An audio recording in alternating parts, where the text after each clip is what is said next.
Hello Animorphs fans and welcome back to AniTheory. It's been a while. This one's taken a lot of research.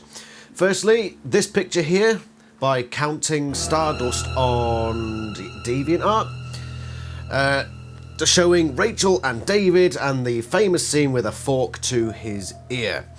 Second point before we begin, if it looks like my face is exploding, I suffer from hay fever and it's hay fever season, so please don't be alarmed. Or please don't celebrate. One of the two. Today's AniTheory has taken a lot of research, so it's probably going to be a very long video. I'm going to try to keep my rambling to a minimum, and there's going to be a fair bit of speculation this one as well, mind.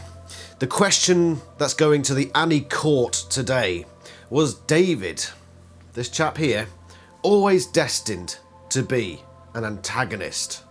Destined.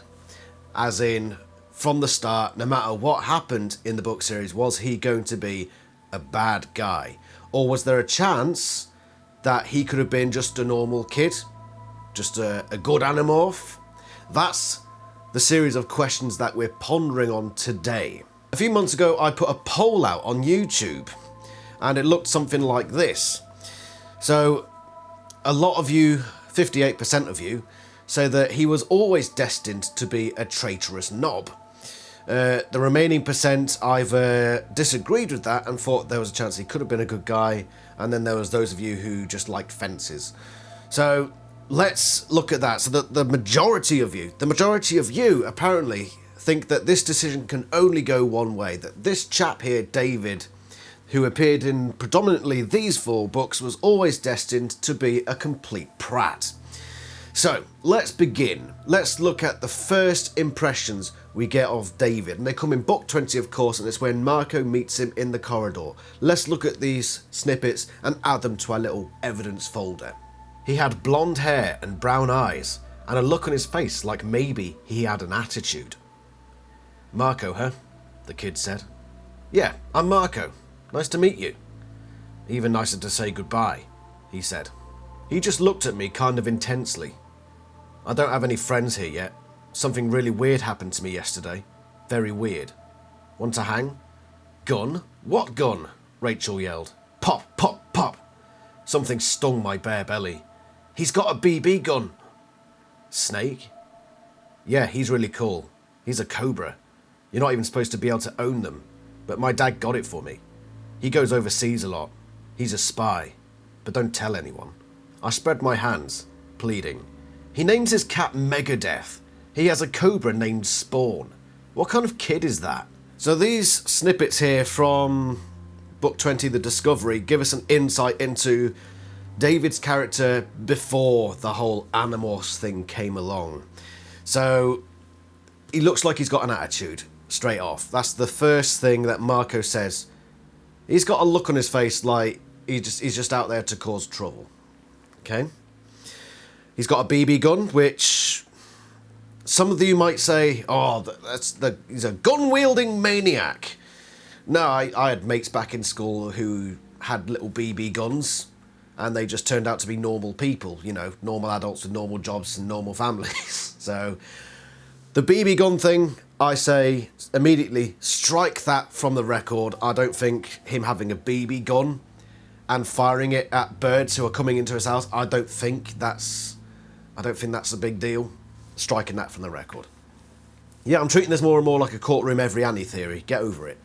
He owns not just a snake, a cobra. I own snakes. I also own a cat. I own 4 cats. I don't call them Megadeth for a start. But can you really judge a kid based on the pets he has? Theoretically, yes. Because if a kid had a pet rock when he was 15, you would assume there were issues. If a kid has a pet crocodile, like a Nile crocodile, in a shed, you'd assume things. A cobra. Now bear in mind that this cobra is defanged. The venom is taken out, which is probably something that the dad did. The dad's apparently a spy as well. We'll get onto that. A cobra loose in his room. The kid just sounds like a bit of an edgelord. The kid sounds like he's into metal music. Is that what Megadeth is? Spawn sounds like a sort of similar into your... Not heavy metal, but metal. I always remember when I was a kid somebody saying to me, you know, metal and heavy metal, well, metal's actually heavier than heavy metal. Because heavy metal is like your AC/DCs and your American, you know, drive across the country with heavy metal playing.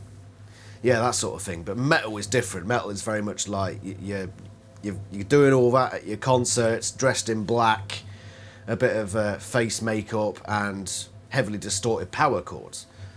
That's the sort of thing that I'm getting the impression of here from David. So not only is he a bit of an edgelord, he likes his metal music. So you're getting a picture of this guy, but it's not painting the picture of like a serial killer or something like that, because they're usually a bit different. They tend to have odd quirks from what I've seen in like documentaries and stuff like that. They have different quirks, and people look at them and think, I don't actually know what this is all about. With the things that David's got going on, you can see what it's all about. He's just being edgy. He likes living on the edge. He likes living a bit dangerously, probably because his dad's a spy. And because he's the new kid who keeps moving between schools, which we will get onto, he has to compensate for the fact that he's always the unfamiliar guy. So in order to do that, he puts on this, oh, I'm edgy, look at me, look how cool I am. I've got a cobra. I named my cat Megadeth after this really cool band, you know. Are Megadeth cool? I never really listened to Megadeth. It is a band, isn't it? I'm pretty sure Megadeth is a band. Yeah. So this all just strikes to me as this kid who's trying to compensate for the fact that he can't make any friends because he keeps moving schools. He tries to compensate by making himself look edgy and a bit dark. A bit like Tobias in the TV series, sort of skulking around in his leather jacket. It's sort of that sort of impression. Of course, then, we get involved with the Animorphs and the Yerks, of course. So, he's putting this blue box that you can see behind me there on sale on what we can only assume is eBay. Was eBay around back then? I think it was. I think it was just starting up. And Markup, by the way, offers to buy this off of him, but David says no.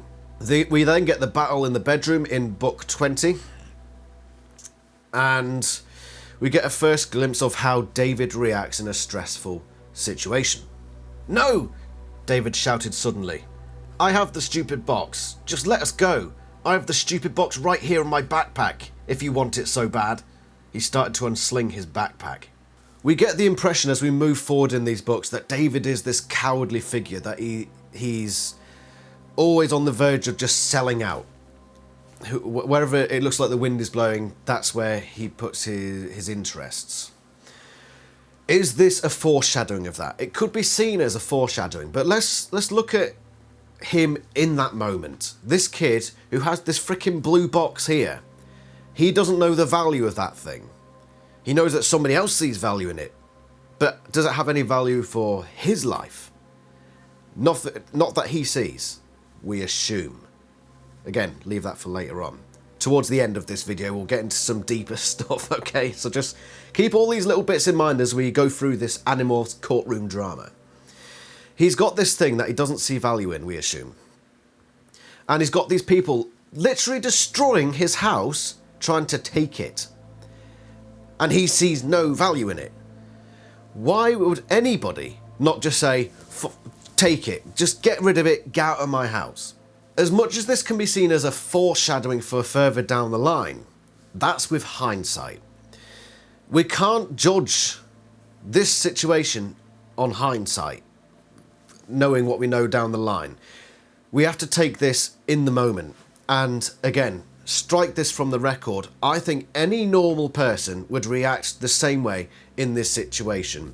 Put yourself in this situation. You've got, I don't know, this Zoom microphone, and people are showing interest in it for reasons that you can't fathom. You have no idea why people are suddenly really interested in this thing.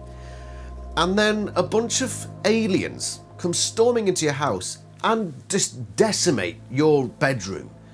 start to really tear your house down, your life, your livelihood, everything you own, your pets, your dad who's just had his finger lopped off by one of these things, and you look at this microphone and what do you do? If you feel that giving these aliens this thing will make them go away and get out of your existence, get out of your life, would you do it? Or would you just keep hold of it and watch the rest of your life be destroyed and possibly get killed for this thing whose purpose you can't fathom? I think any normal person would unsling their backpack and say, just freaking take it. Take it. Okay. So this covers basically our first impressions of this kid, and so far just comes across as an edgy kid. I mean, Marco says this kid's got an attitude on his face, and we'll get more into preconceptions and misconceptions, because a lot of David's character is basically the Animorphs assuming things about him. So Marco straight away assumes this kid's got an attitude on his face, and lots of people have got attitude on their face. It's called resting bitch face. Or is there a man version? Resting prat face? You got resting bitch face, which is for women. There's surely got to be a male version. Resting twat face.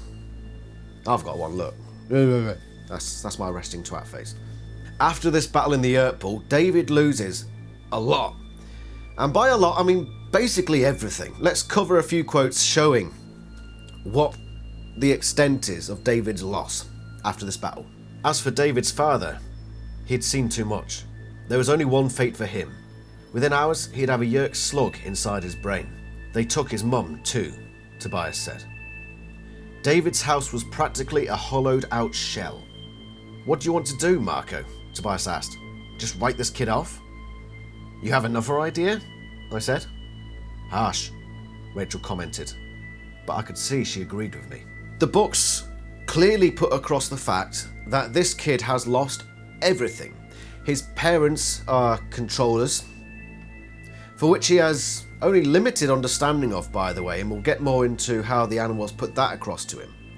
He's lost his family, he's lost his house, he's clearly lost his pets as well. He's already the new kid, he doesn't have friends that he can turn to. There's nobody around to help him. And not only that, but he can't be seen in public anymore. Even the Animorphs are looking at this kid saying, this kid's got nothing and he's a liability. Theoretically, we should get rid of him. That's how much David's lost. He's at the point where people are just saying, just get rid of him. There's nothing left for this kid's got nothing left, nothing to live for. And that's the truth. This kid, who, yeah, bit of an edgelord, came across as a bit of a prick, bit of a prat. Yeah, nobody deserves to have everything taken away from them. With like maybe one or two exceptions ever in the history of mankind. Maybe. You know, at the age of what, 13, 14, just have everything stripped away from you. Basically your life's gone. Nobody deserves that. But that's what's happened to this David kid. Okay? So that's, I think, a big bit of evidence put into the drawer of evidence that we're building here. The fact that this kid now has absolutely nothing. Okay? So he becomes effectively an Animorph, the 6th Animorph, as the book series likes to put it. You could say 7th because of Axe, but that's another story. And is he a useful Animorph? Well, we only really properly see him on one mission, and it's quite a big mission. There's a couple of instances where he seems to show some usefulness. So let's look at a couple of those quotes. I began to demorph, maximum speed. I was a 2-inch long insect. A few moments later, I was a 4-inch long insect with some very weird features. The web sagged. I hit the metal floor of the duct. What are you doing? Rachel yelled. Ah! Cassie cried suddenly. Cassie's hurt, David yelled. We needed a distraction. The fire alarm, David said. I did it once at my old school to get out of taking a test. These are probably his biggest positives during this one and only mission he was in. Yeah, it's not much, but this is his first ever mission as an Animorph, so... But what's he done here? So the first one, he alerted Jake to Cassie being hurt, which forced Jake into an action, which eventually, of course, led them through into this banquet hall. Why is this a positive? Because if you see something, you alert the leader. And if he didn't alert Jake that Cassie was hurt, maybe no one else would have, and maybe Cassie would have died. So that is a positive action on David's shoulder. What David's done, he's done a positive action there. The fire alarm thing, quick thinking, and it allows the Animorphs to approach a way out of the situation that they find themselves in. I do think that it's written in such a way as to come across as a negative. He once did it to get out of taking a test, but again, is that really the sign of any major antagonist? The fact that he pulls a fire alarm to get out of taking a test? Again, it just paints this kid as a bit of a prat. That's it. This kid's a prat. Bit of a wally. Yeah, that's a better word for it. This kid's a wally. I don't think that is an indication of any serious evil going on, and I'm pretty sure the majority of you would agree with me that pulling a firearm to get out of a test is not evil. It's just wally behaviour. Okay? So what is Jake's opinion of him? Because after this big mission, Jake has a lot of inner monologue regarding David, and he considers David's position in the group. And this is what Jake thinks of him. He had been brave, mostly. He had done what he had to do, mostly. But there had been things. The way he'd been an eagle morph and attacked some passing bird for no reason. The way he'd gotten weird in the lion morph. And the thing with breaking into the hotel room. All totally understandable. Nothing really awful. Not given how his entire life had been ripped apart. He seemed to get along with Cassie and Rachel and Tobias okay. He mostly ignored Axe, like he was afraid of him. Which was easy to understand, and like to take some getting used to. He and Marco obviously did not get along, but that was easy to understand too. Marco is my best friend in the world, but like Axe, he can take some getting used to. Jake seems to agree with this courtroom at this point in the threat. That this David character, he just seems to get alright with everyone. We didn't know him to start with, and he gets along with most people as you would expect. So he expects him to be awkward around Axe, and he expects him to be a bit put off by Marco. So Jake sees this as normal behaviour, how he would expect a new kid to react. He says that he had been brave mostly, he had done what he had been told to do mostly. Mark those words, brave there. He says that David has been brave, and we'll get onto that further down the line, because he does get accused a lot of being a coward. But there are, like he says, things, moments, attacking a crow, a moment in Animorph, and we will get to all of these by the way. Just these little moments here or there. This is where Jake is at. But again, the majority of those points are positives for David. Brave, followed orders, and got along with the majority of the team. Those are positives in the bag for David.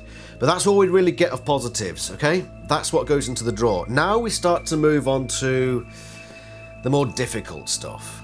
I debate with myself on the order in which I do these next parts. Do I go into the incidents, so the crow incident, the lion incident, the saddler incident, and then go into the reasons why that might be the case? Or do I come in as like a defense lawyer for David and put that stuff to the front, where I say, these are the factors now which will lead into these situations, these moments where David comes across as the bad guy. I'm going to act as his defense lawyer for this part, so I'm shoveling that stuff to the front of this. I'm doing it that way around. So now we're going to go into factors which could have a negative impact on David's actions down the line. Okay, so we're going to start off with the Animorphs treating David like a bunch of dicks, honestly. So let's look at some quotes there. There are thousands of humans who've been made into controllers. That's what you call a creature who's controlled by a yerk. My brother is one, Jake said. And by now, David, so are your mother and father, I said. Cassie shot me an angry, disapproving look. Jake obviously agreed with her. I shrugged. This is David's first time getting exposed to these facts about the Yeerks and the Animorphs. Do you remember how it happened in Book 1, The Invasion? So Elfangor talked about this in a very vague way, explained what a controller is, didn't get personal. Do you also remember in Book 1, when Marco suspected Tom of being a controller, Jake's brother, and Jake punched him? Jake actually physically whacked Bammo, punched Marco in the face. It's one of the best panels in Chris Grind's graphic novel series. Yeah, that's Marco. And he does the same with David here. He acts like a total prick. Let's be honest. He acts like a C word. And I mentioned that in my review of this book. So this kid who's lost everything, unlike Jake, who's still got his house, still got everything, he does the same. Jake gave him a punch. What does David do? He basically just stares at him like, what the frick is all this about? But David lays into him, and even more so than Tom, because with Tom, Jake's brother, Marco just said, I think he's a controller. With David, he continues to describe in detail how David's parents would be made into controllers. That's what David's first exposure is. And we go back to that Jake quote where he says, he doesn't really seem to like Marco. Makes you wonder why. This Marco character, he's a Slytherin. We've talked about this before. He doesn't really... He just goes out there and says it. He just does it. Goes out with blunt force. So that's what David gets there. And that is an example of cruelty, I believe. So this kid's lost everything, and Marco just bangs straight in with all the gory details when David's at his lowest point. And then we also get another bit with Marco acting a complete twonk. And it comes in The Threat, where David attempts to be helpful again. Of course they're Secret Service, David said, but so are some of the people lying out here on the beach. With something like this, probably half the people on the beach are security. And of course you're the big expert because your dad is a spy, Marco said with a definite sneer. He's with the National Security Agency, that's right, David said. Yeah? Well, now he's with the Yeerk Security Agency, Marco muttered. Again, complete prick behaviour by Marco, complete C-word behaviour. Imagine if he'd said that to Jake, just randomly in one of the books, where he's talking about Tom, he just says, yeah? Well, you know what? Tom's a subvisor, and he's plotting your downfall every day, because he's a Yeerk. He's got a Yeerk in his head. He's a Yeerk, Jake, Yeerk.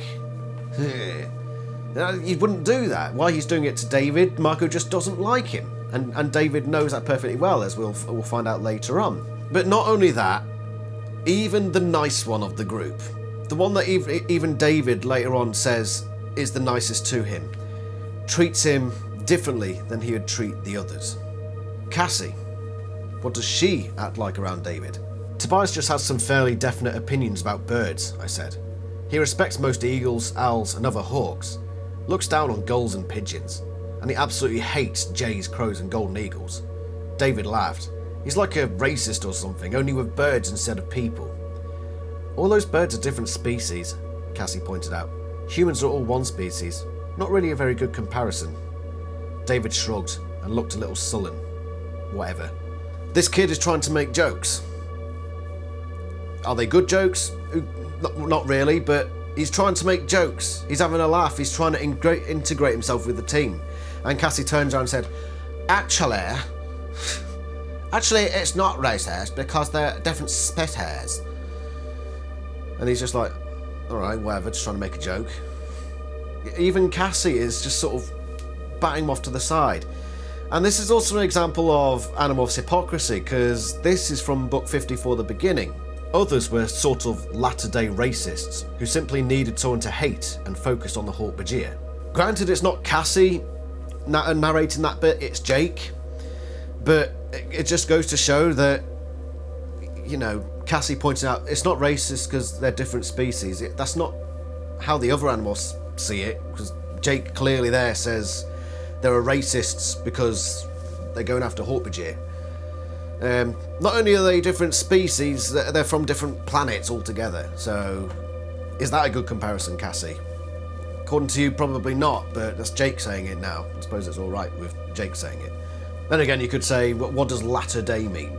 It means probably Not the same, but in similar vein, so maybe that. But it's just one of those things that I'm putting it out there, because I will be moving on to an Animorphs Hypocrisies section. It's just sort of a foreshadowing of that to come. There is one more bit with Cassie as well. One more bit, and it goes like this. Cassie shrugged and looked back toward the barn. I don't know. I can't seem to figure him out. He's lost his family, his life, his home. He doesn't seem upset enough for that, you know? I mean, sometimes he acts upset, but I don't know. What can we get from this, okay?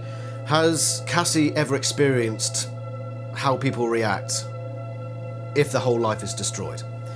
I've seen a lot of people, and I've seen a lot of quotes talking about how you just don't know how people react. People react in different ways to any given situation, and life isn't a movie. Life isn't a movie. You don't expect everyone to react a certain way, like this would happen, they'd all suddenly break down into tears and be inconsolable for a millennia. People react differently. Ask any psychologist. That there's a vast range of the ways people react to tragedies. So for Cassie to plant this seed in Jake's head of, he's not acting like they would in the movies. He's not like crying on everyone's shoulder all the time. Therefore, there's something wrong here. That, I'd say, that's cruelty on Cassie's front towards David. Insisting that he act a certain way, or else something's wrong with him, that he's acting suspicious. The kid's lost everything. He's lost his whole family. He's, 13, 14 years old? And you know exactly how that would manifest, Cassie. You work with squirrels and you shove pills down the throat of geese. You're not trained for this stuff. Sorry. Then again, you are part Ellimist, so maybe you would know. But go back to my other AniTheory for that. But on the face of it, Cassie is being a bit of a bitch here, okay? That goes into the evidence drawer. David feels very trapped. What do I mean by trapped? He's in a situation for which he has no escape. Let's look at some quotes. That would be Jake, I said calmly. He and the others have been taking turns watching my house in case there was any trouble. They followed us. I looked at David to see how he was maintaining. He looked like he was getting ready to visit a dentist who didn't believe in Novocaine. He was ready to wet himself. Do it, David, she said. I know it's creepy, but it's better than being dead. Besides, we've all done it. Marco has done it. He's not screaming like a baby, is he? Aren't you as tough as Marco? I'd never seen this exact side of Cassie. She's always good at understanding people. It hadn't occurred to me that she'd be good at manipulating people if she had to. No, I'm not getting trapped like this, David screamed. No, no, no! He began to demorph. I buzzed my wings, lifted off, and spun around quickly in midair. He's in a situation where he's immediately scared witless. He's in a very fearful situation. He looks petrified in his first mission with the Animorphs, and it's a big mission, who wouldn't be, honestly? He's being followed by the Animorphs. He can't leave his house without an Animorph following him saying, what's he up to, what's he up to? Freaking Big Brother, security cameras everywhere. Except they can be anything. They can be bugs, they can be lions, they can be birds, like owls at night, hawks during the day. They could be mice, squirrels, moles, bats, anything. And they're following him at all times. He can't get away from them. And they're forcing him into this life of being totally and utterly fearful, on the verge of death every single day. And not only that, but if he helps them out and does his job, there's the possibility that he gets trapped as some bug, like that flea morph. He was worried about getting trapped in that. This guy is absolutely in a corner. Absolutely. And not only that, when he tries to pull himself out of that corner, he gets threatened. You want to go around using your powers in selfish ways? Then we can't have you around. You're just a danger to us, and you're against what we stand for. His eyes widened. He rolled off the bed and stood up. Are you threatening me? We're the only family you have now, David. The only people you can trust. The only people who can help you. We're all you have. Deal with it. He shot me a sullen, resentful look. I couldn't blame him. I sounded like someone's father saying, "As long as you live in my house, you'll follow my rules." I sounded like I was threatening him. I was. "Let's go," I said. We went. Even Jake acknowledges that he is threatening David, who, at this point, what has he done? He's gone into a hotel room. He's used his powers in ways that Jake disapproves of, which, as we'll get into now, is an example of Animorphs hypocrisy. Because the Animorphs have broken all these rules themselves many times. Let's look at these examples of Animorphs hypocrisy that are thrown back at David, and he's treated differently for them. "You know, it would be amazing," David said. "What would be?" I asked. He shrugged. "Us, with our powers? We could take anything we wanted. We could, morph into cheetahs or whatever, run into some jewellery store, grab the diamonds, and get away at 60 miles an hour. What could anyone do? We'd be out of there. Plus, we'd morph back to humans." "Let's do that," Marco said dryly. "Right after we figure out how to keep the Yeerks from turning the most powerful leaders in the world into alien-infested zombies. As soon as we're done with that, we'll start ripping off jewellery stores." "Hey, I was just kidding," David said. "I guess I forgot you're the only one allowed to make jokes, Marco." Whether he's making a joke or not is something we will get onto when we move from being defence lawyer to prosecution, okay? We'll get there. But if he is making a joke, then Marco shutting him down does come across as majorly hypocritical for a number of reasons. And those reasons are thusly. Marco acknowledges that people make jokes on the verge of doing something drastic, as we see in Megamorphs 3. The guy I thought was probably the English king was hanging out with some of his boys, all laughing very loudly the way people do when they're scared peeless but want to look cool. This comes back into what I said about his character earlier. David, his whole personality is about trying to compensate, trying to make himself look cool. And Marco in Megamorphs 3 says, "Look at all these, the English king and his buddies, all laughing and having a joke. Why are they doing that? Because they are scared shitless, they're about to go into this deadly battle, and they also want to make themselves look cool, make themselves all look a bit macho." Why he doesn't apply this same logic to David here, and instead bites at David, snaps at him, says, "Yeah, alright mate, freaking sarcasm and all that." Why this different standard on Marco's point of view? But not only that, but Marco does exactly the same thing early in the series. "This morphing thing would be so excellent if it weren't for the whole thing with the Yeerks," Marco was saying. "I mean, if it were just normal, we could really use these powers." "To do what? Fight crime?" Jake asked. Marco looked at him with a mixture of pity and amusement. "Fight crime? Who are you, Spider-Man? I'm talking show business, movies, TV shows. I could go on Letterman. I could be an entire episode of Stupid Pet Tricks all by myself." "Now I'm really mad at the Yeerks," Marco said. "They get in the way of my showbiz career. I could be a millionaire. I could be trading funny lines with Dave. I could have beautiful Hollywood supermodels all over me." David's talking about, "Oh, do you know what we could really use these powers for? My showbiz career. I could be a millionaire." The only thing you could say is different here is that David is saying they should rob a jewellery store. But Marco is talking about becoming a millionaire. So, same result, different method, basically. But this is just, Marco's having a joke. That's just typical Marco, he makes jokes. But when it comes to David doing it, Marco is the one that comes in and says, "Oi, stop making jokes. This is a serious situation here." Yeah, it's hypocrisy. It is hypocrisy, whatever way you put it. Let's get into some more of it. "I want to do the eagle," David said. A moment's hesitation. "Any special reason?" Jake asked. "Yeah. You tell me I have no home, no family. Now I'm supposed to be in the middle of some war with aliens. If I'm in a war, I want to kick butt."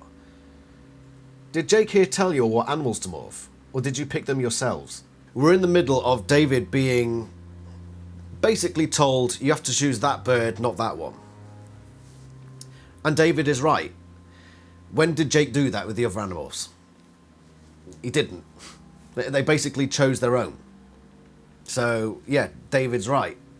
It's because he's the new kid and they don't trust him. And he knows that they don't trust him, which is why he gets irate about it, because he has nothing left. And even the people who say, "We're your family now," don't trust him. So, yeah, He's got every right to be a bit peeved there. And it is another example of Animorphs hypocrisy. What about following orders? What about listening to everything Jake says? Let's look at the hypocrisy there. Here's an idea, I said. How about not being such a jerk? We saved you from the Yerks. We've been doing this for a while, alright? We know what we're talking about. And Jake is the leader of this little group, so how about you show some respect? Who are you, my father? David sneered. You don't tell me what to do. No one tells me what to do. As for saving me, ha, that's a joke. You wanted the blue box, and now you have it. And you know what I have? Nothing. That's what I have. Nothing. So thanks. Marco is calling David a jerk for saying, Jake, you're not the boss of me. Where have we seen this before? I shouldn't have let you do the mouse. Shrew, whatever, Jake said. He was still looking guilty. Look, it was my idea, right? Besides, since when do you let me do things? What are you, my master? I don't think so. Come on. I squared my shoulders and put on a brave smile. Let's see how Fluffer likes me, now that I'm bigger than he is. That was back in book 2, when they'd already established that Jake was the leader, and Rachel says, fuck your leadership, I'm doing what I want. Does Marco call her a jerk? Say, you show him some respect. Like fuck does he? No, it's just, that's Rachel. Rachel's going to do that. This is just what Rachel does. David? Oh, no. He's got to follow orders. He's got to follow the orders. And he's a jerk if he doesn't. You know what? We saved your life, so you owe us. Even though you have nothing to give us. Yeah. That's probably the worst example of hypocrisy on this particular list. But now let's look at other hypocrisies. So, breaking the law. Remind me we have to return those to the Kahuna Beach shop, Tobias said. You stole them? Cassie asked. No, I borrowed them. Besides, I'm a bird. Birds are not capable of stealing. What are they going to do, arrest me? We'll find a way to get the money to the store, I said. We don't want to even start down that path. In an emergency like this, maybe we can grab something. But we have to make it right later. That's the rule. There is a very, very important line here.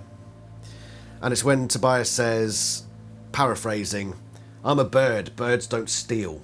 So it's not really stealing if I'm a bird. That is incredibly important. And we'll see why as we go into these next quotes addressing the same issue. Because David has remembered that particular phrase. The door opened. David was wearing sweatpants and a t-shirt. It was stuff I'd loaned him. Obviously, he'd taught himself to morph clothing like the rest of us. I didn't wait to be invited. I stepped inside. The TV was still on, but muted. What exactly are you doing here? I demanded, not very calmly. David shrugged. Hanging out. Watching some tube. Sleeping in a normal bed. What's that, a crime? Yeah, it is a crime, I said. You didn't pay for this room. It was empty, so what? I pointed at the broken window we'd spotted from outside. You broke a window to get in. David smirked. Hey, a bird broke a window, okay? A bird used a rock to dive bomb the glass. Is that a crime? I don't think so. Officer, arrest that eagle? That's not happening. You're not talking to someone who doesn't know what's what, okay? The eagle morph is just a body and basic instincts. The mind is yours. Eagles don't bust into Holiday Inns. That was you. Listen, David, we don't break laws. Not unless absolutely necessary. We don't hurt innocent people. We have to control how we behave. We're not a bunch of criminals. Like on the beach when we needed clothing? I already mailed the money to the shop. Are you going to do that here? You can see where David's mindset is coming from now. Because Tobias planted that seed. I'm just a bird. I'm not technically stealing. So David kept hold of that and said, well, it was just a bird that broke the window. What are they going to do, arrest the bird? That's Tobias's standard. That's what he said. David is picking out that hypocrisy on the Animorphs front. So he knows all this hypocrisy. It's all well and good us saying it here in this Animorphs courtroom, but every example of hypocrisy we've put across here, David sees. He sees all that hypocrisy of this family that he's now been forced into. And what is Jake's rule that he sets? We commit crimes in an emergency. What's the emergency? What was the emergency on the beach? They were naked. David sees that. That's the standard for what an emergency is. Oh, I can see your Wodger down there. I can see that's emergency. What's David's emergency? I have nowhere to frickin' live. I have nothing. I think that's a bit more of an emergency than being naked on the beach. Christ, it might even be a fucking nudist beach. In which case it's not an emergency at all. So Jake has set that standard. We can commit crimes. Also, it's not technically a crime if you're a bird. Anyway, we can commit crimes if it's an emergency. And the standard for emergency is slight discomfort. What do you think David is going to do? And if they pull him up on it, he's going to point out their hypocrisy. And that's exactly what he does. And this is the part where Jake then threatens him. You see where David feels trapped. When he points out these hypocrisies. When he follows the rules. Even when he follows the rules. He gets threatened, pushed back into his corner and told to stay there. That's the situation he is in. And then they talk about David going into Animorph to sneak off outside of the barn. That's just the last example of hypocrisy we'll have here. He went into that Animorph you hooked him up with. Maybe he just wanted to try it out, Cassie said. We all used to do things like that. Yeah, I agreed. But a lion? This close to people's homes? I seem to remember you morphing to tiger and running around people's roofs, Jake. Oh, yeah. These books are making a deliberate point to point out these hypocrisies, and that's the most blatant example of the book saying, look, clearly this is Animorph's hypocrisy. Why is the book doing that? Unless it was trying to cast doubt on David being an antagonist. If the book is saying to us, the Animorphs are being hypocrites here, here, here, and here. Why would the authors do that if they didn't want to cast that doubt on David's turn to the dark side?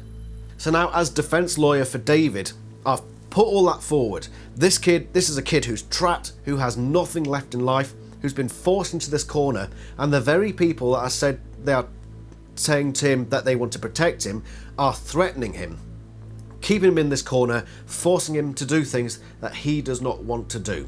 Compare it to the Yeerks. What do the Yeerks do? They control you. They control everything your body does. Your mind wants to do something else, the Yeerks control you. And occasionally they'll put you in a cage. You'll live in a cage where you can do whatever you want. You're not allowed to stray out of that cage, but when we take you outside anywhere else, you follow our orders, you do exactly what we want to do. The Animorphs are to David what a Yeerk is to a host. That is the position David is in. So with that in mind, let's look at the incidents where we supposedly see David turning into the bad guy or showing off his dark side. Let's look at those incidents. Firstly, let's look at the crow incident. There was no sound as David struck the crow. They were too far below me for sound. Just 1 minute the crow was flying along, and the next second it was tumbling. David caught the breeze again, levelled off, and swooped back upward. The lifeless crow twirled down through the air, an unbalanced black pinwheel. "What are you doing?" Rachel roared. I guess this eagle's brain kind of took over for a minute," David said. "I can't believe I just did that. That poor bird. I just lost control." It was possible. It was hard, sometimes, to control the animal you'd morphed. So it was possible that's what had happened. The others certainly bought it. Cassie comforted him. But I have an instinct for lies. Maybe it's because I can lie pretty well when I need to. I know a lie when I hear one. David had killed that crow, deliberately, in cold blood, for absolutely no reason. So that is the big evidence. So David, flying along as a golden eagle, swoops down and strikes and kills this crow in midair. Flaps up and says, I didn't mean to do that. Funny that. And Marco, who says he's got an instinct for lies because he's a good liar himself apparently, he is a Slytherin after all, so not surprising, says, "I can tell that kid is lying." Marco he's on the witness stand there saying, "I saw that and I felt for sure he was lying."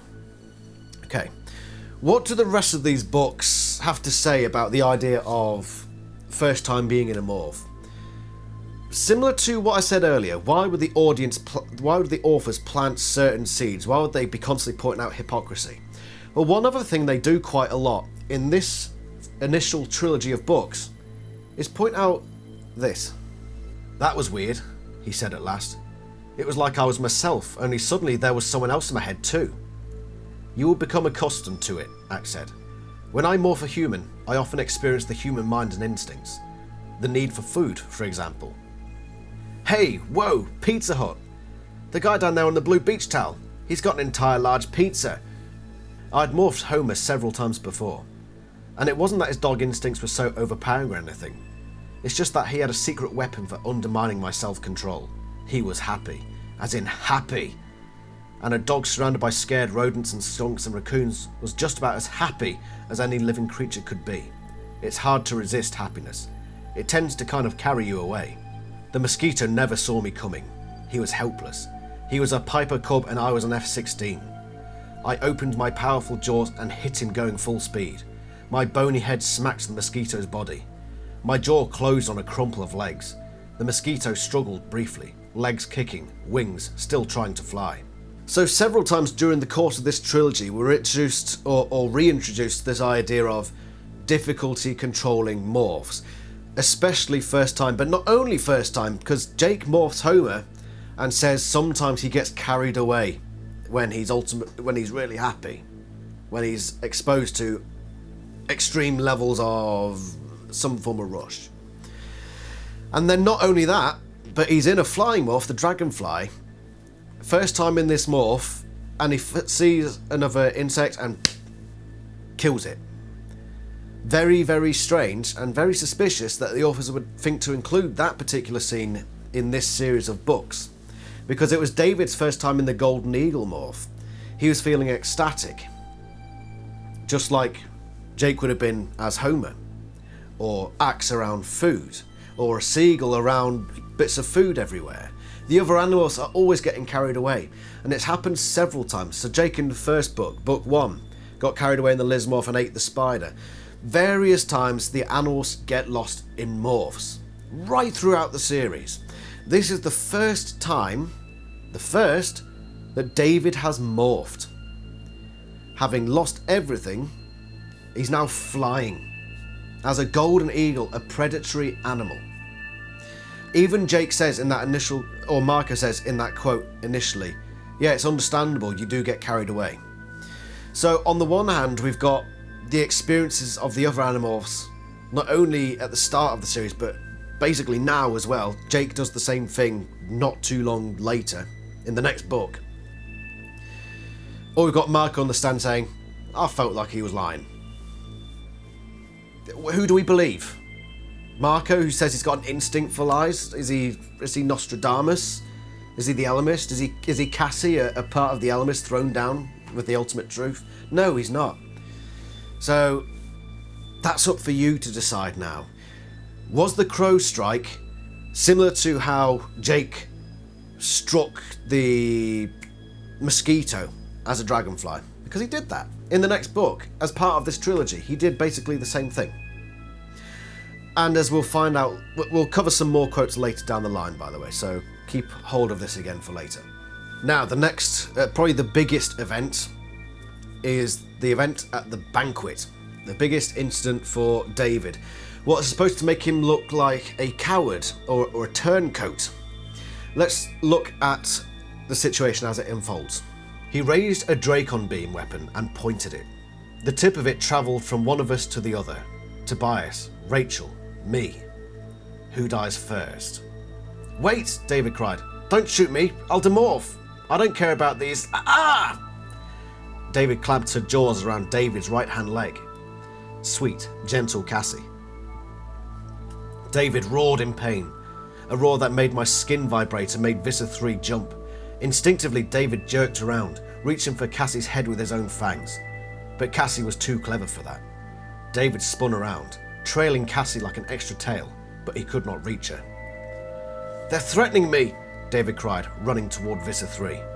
I'm on your side, David yelled. David was standing beside Visser 3. He was demorphing, but he was demorphing slowly. It would be impossible to tell that he was human. So far. In a few seconds. No, David was remorphing. He was getting more lion-like again. Jake, Marco said. I just bit a Hawkbajir on the leg. He tasted like air. I went right through him. Hologram, but no force field. It's a hologram, I yelled triumphantly. There are no Hawkbajir, Just us and the Visser. Well, well, well, Rachel said. I think I'd better just... No, I said. I'm faster than you are. I'll get him. But I'm closest, David said suddenly. David was standing just 2 feet from Visser 3. You want to kill someone, you filthy abomination? Destroy me first, Axe yelled suddenly. A distraction. Good old Axe. Visser 3 swung his Dracon beam toward Axe, and David struck. My turn to get into the fight. I leapt for the nearest human controller. I hit him as he was fumbling inside his jacket. I knocked him back into and through the holographic wall of still impassive Hork-Bajir. Suddenly, we were outside the illusion. We were in the empty banquet room. There is a lot to unpack here, and there's a lot of speculation to be had. So, David decides to go over to Visser 3, get right up next to him, and say, I'm on your side now, Visser 3. He doesn't tell the Animorphs that that's his plan. Why would he not, put yourself in David's head, why would he not tell the Animorphs that plan? Because he would want them to act genuine. Because that's more believable. If he's going to go right up next to Visser 3, he wants it to look as genuine as possible that he's being a turncoat. Because if Visser 3, for any length of time, thinks, is this a trick? He ain't going to get near Visser 3 to strike him. So, if David is as smart as he says he is, and how he's supposed to come across, then he would make it look as genuine as possible. And in order to make it look genuine, he needs to make the other animals think, hold on a minute, why is this guy turncoating on us? He's playing it clever. Was he actually being a turncoat? It's possible. It is very possible. We don't really see... We don't know the guy enough to see if he'd done it in the past. You could say... We talked about the blue box in his bedroom earlier. Here, take the blue box, take the blue box. But as I said, any normal person would react like that in that given situation. Is he being a turncoat here? The biggest piece of evidence we have to consider is the timing of the remorph. So he's coming out of his lion morph next to Visser 3, showing that he's no longer going to be a threat to Visser 3. But then he starts to remorph and go back into his battle morph. Why would he do that if he weren't considering, okay, the Visser's distracted now, the Visser thinks I'm on his side, remorph, strike, which he does eventually strike. And he tells Jake, I'm closest, I'm going to strike him. He got close and said, I'm the closest, I can strike him, and he does so. The timing is essential here, because, as the quote stated there, he starts remorphing before Marco reports on there being a hologram. Before David is informed that the Hork-Bajir around are an illusion. And we can only assume that David is still being fed this information because when Jake and the other animals are talking about who strikes Visser 3 first, David can hear them. Unless we're talking about some godly intervention. Hint, hint for later in this video. So David hasn't been told about this hologram, and he still remorphs to attack Visser 3. So that is evidence towards him not being a turncoat, that he was planning to attack Visser 3. However, and now this is the big turning point, Jake knocks a controller through this wall of Hork-Bajir. So there is a boundary to this hologram. A boundary where you pass through it and suddenly all the Hork-Bajir disappear and it looks like an empty room. Was Visser 3 inside or outside that hologram? Because if David went to Visser 3, turned around and saw, hold on a minute, there aren't actually any Hork-Bajir here. We don't know. We don't know. That changes everything. Because then David would look around and see, hold on a minute, if the animals figure out that these are holograms, they'd probably win this fight. They'd probably get out of this alive. So I'd better pretend to be back on their side again. But we never get an answer to the question of whether David is inside or outside that hologram as he stands next to Visser 3. One big consideration here would be the following. If he stands next to Visser 3, then surely he is in the same position as Visser 3 regarding inside or outside of the boundary. If Visser 3 is inside of the boundary, and hence David be inside as well, Visser 3 would still be convinced that David would see this room full of Hork-Bajir. If, however, Visser 3 was outside the boundary, and David came across, surely, even though Visser 3 can be a bit of a thicko, I don't think he's that stupid to believe that he should let this Animorph turncoat come out of the hologram and look back in to see that it is a hologram and still be able to communicate with those Animorphs. That's all speculation. It does add to the, if you got to weight here, the scales of justice here or whatever. On one side, David's a turncoat, on the other side, he's playing it clever. It adds to the playing it clever thing. If Visser 3 is inside this hologram, or if he's outside the hologram and David stands next to him, I don't think he would let David stand next to him, because he would know that David would see outside the hologram and tell the Animorphs there is actually no Hork-Bajir there. I'm rambling a bit, but I hope you get the point I'm putting across here. Basically, TLDR, TLDW, Visser 3 wouldn't let David near him if he knew that David would see that it was a hologram, basically. That's the point I'm trying to get across, which is why I think it's more likely that he wasn't being a turncoat at this particular point. However, there is a bit of evidence later that will probably flip it in the other direction, so let's carry on. One of you is the human child named David. It's to you that I'm speaking, David. David, your parents are with me. They miss you. They would like to see you again. David, don't say I started to say, but too late. You took my parents, David said. You turned them into yerks. This goes back to the Cassie comment from earlier saying he doesn't seem very upset about his parents being taken away from him. This is a part of a series of quotes that I'll carry on throughout this video showing how Cassie was wrong there, how David actually does care a lot about his parents. And that's what riles him up. Visser 3 played that very well, spoke to him about his parents, and David broke character? No. He broke his silence, he got overwhelmed by emotion and reacted because Visser 3 talked about his parents. Now let's look at how let's get Jake on the witness stand now. How did he react to this banquet hall situation? What were his thoughts on it? My instincts told me he was lying. All I knew for sure was one thing. We couldn't act like we were suspicious of David. If he was lying, we'd just end up warning him. If he was telling the truth, we'd destroy any possibility of trust between us. I kept playing the scene over and over in my mind. The moment when he said, "Wait, don't shoot me, I'll demorph, I don't care about these." And then the fight between him and Cassie. Was David telling the truth? Was it all just a clever plan to get close to Visser 3? Had Cassie just gotten in the way? Just like Marco, Jake has an instinct telling him that David is lying.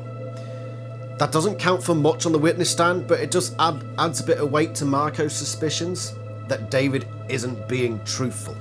Regards the Cassie thing, he believes that if David was telling the truth, then Cassie was just getting in the way. I go back to what I said earlier, maybe it was played exactly how David wanted it to play, for someone to react and start biting him, to show that he was being genuine in being a turncoat for Visser 3. So I think Jake would be wrong there to assume that Cassie would have gotten in the way had that been David's plan. He probably wanted some form of reaction. But basically Jake is unsure.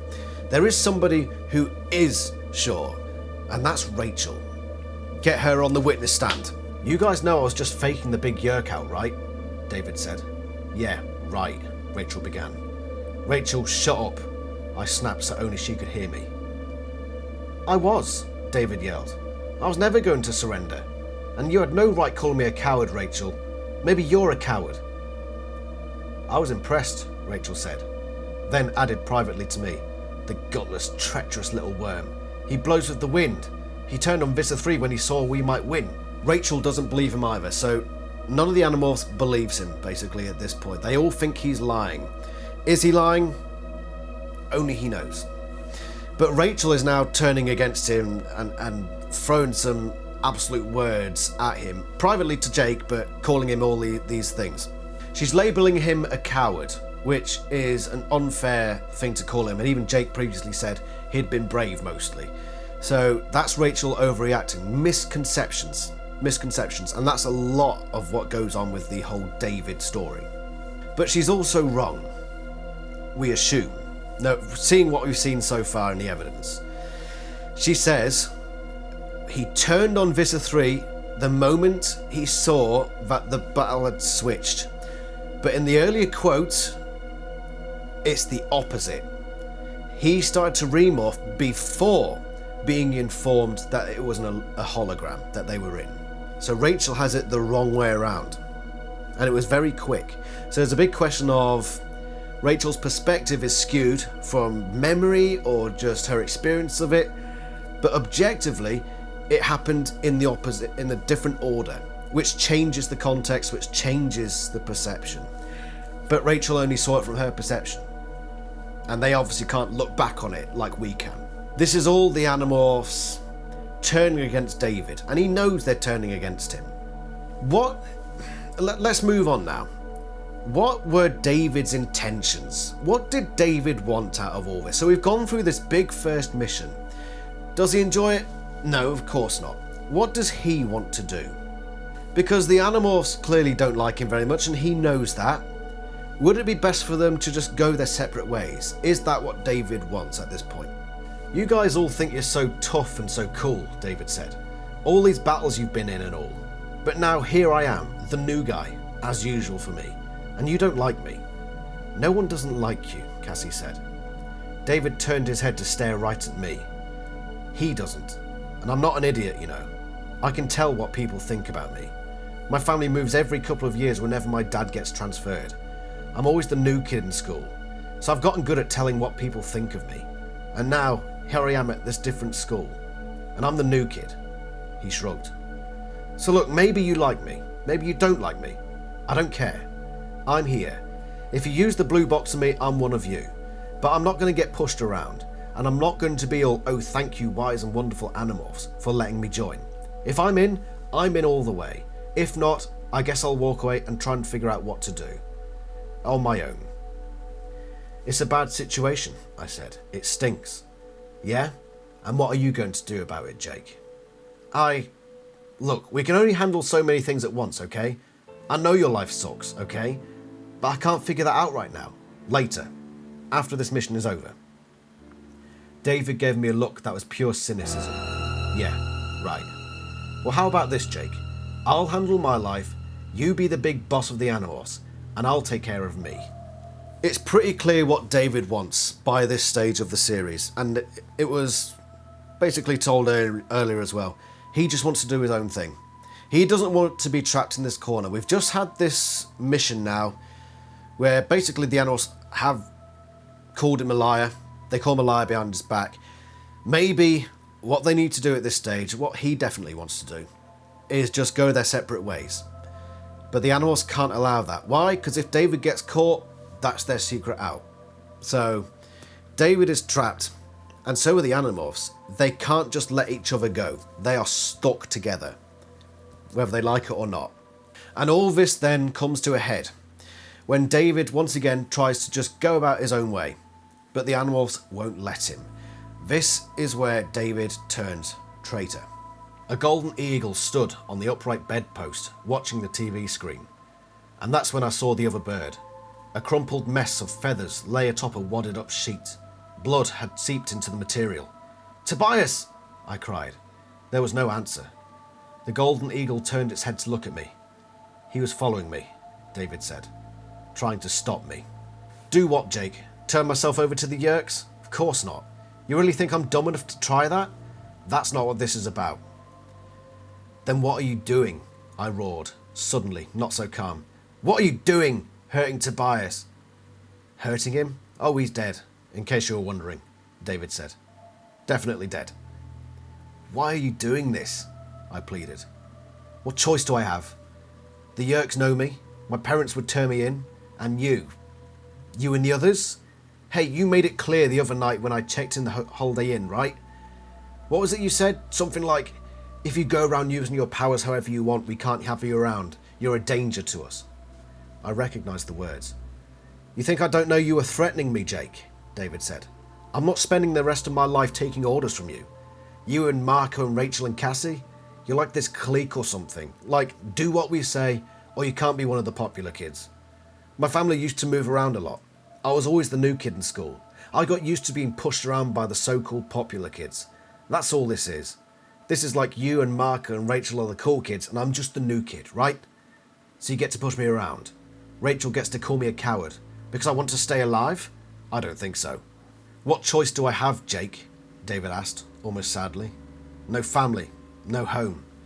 Can't even step out in public as a human. Yerk's after me. The rest of my life I live in Cassie's barn. Do what I'm told. Let Marco hammer me. Let Rachel look down her pretty nose at me. And in the meantime risk getting trapped as a flea or something. Or killed. Maybe you want to be the big hero, Jake, but not me. I have this power now. I'm going to use it. The Yerks will never stop looking for you, I said. They'll never find me. See, all I have to do is acquire some other human morph, right? I can be human for 2 hours at a time. I even have a person in mind. And using my powers, I can take anything I want. Anything. I could be a millionaire if I want. If the Yerks don't get you, we will, I said. Yeah, I know. David acknowledged. But already there used to be 6 of you, and now there are just 5. Pretty soon, Jake, it'll be 4. That's when the eagle spread his wings, flapped hard, and shot toward me. You know, I wish I didn't have to do this. Yeah? But you just can't help yourself, I sneered.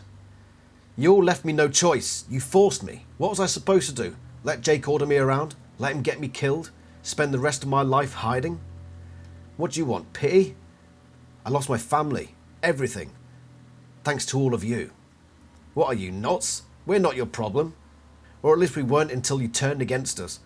That's a lot of quote there of David telling us why he's doing what he's doing. And it mirrors everything we've discussed up to this point. The situation he's been put in, that he's been forced into.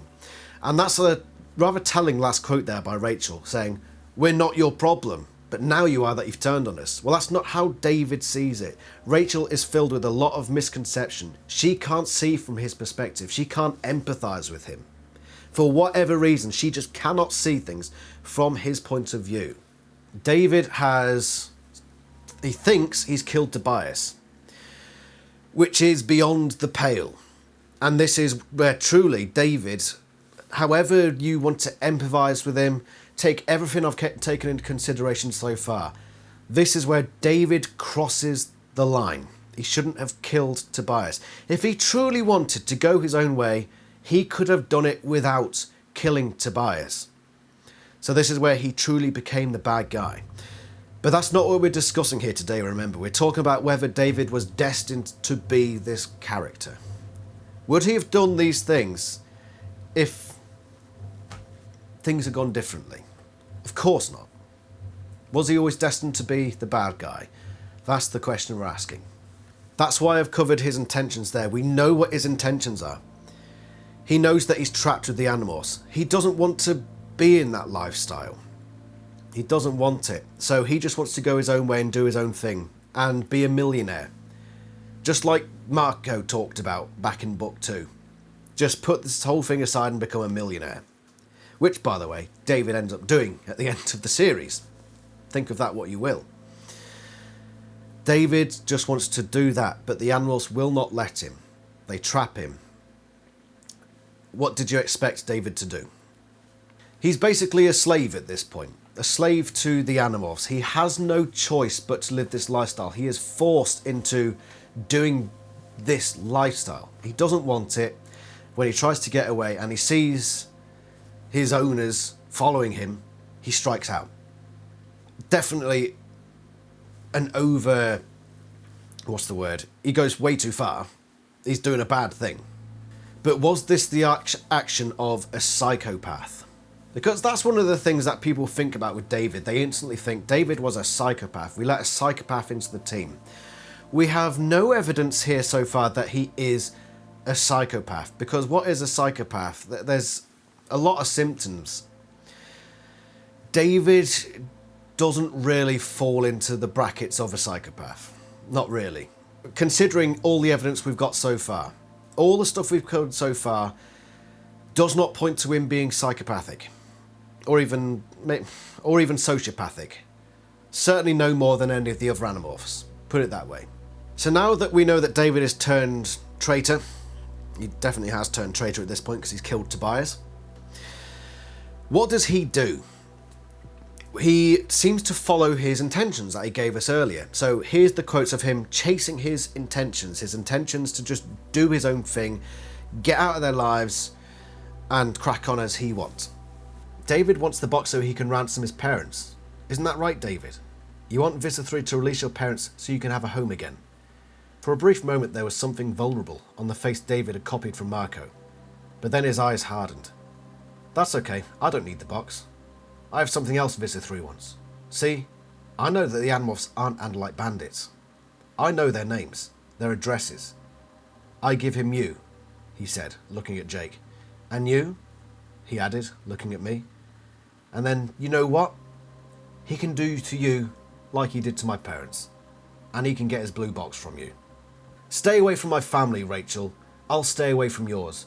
Just you and me, that's the deal. You and me. I'll take that challenge, I said.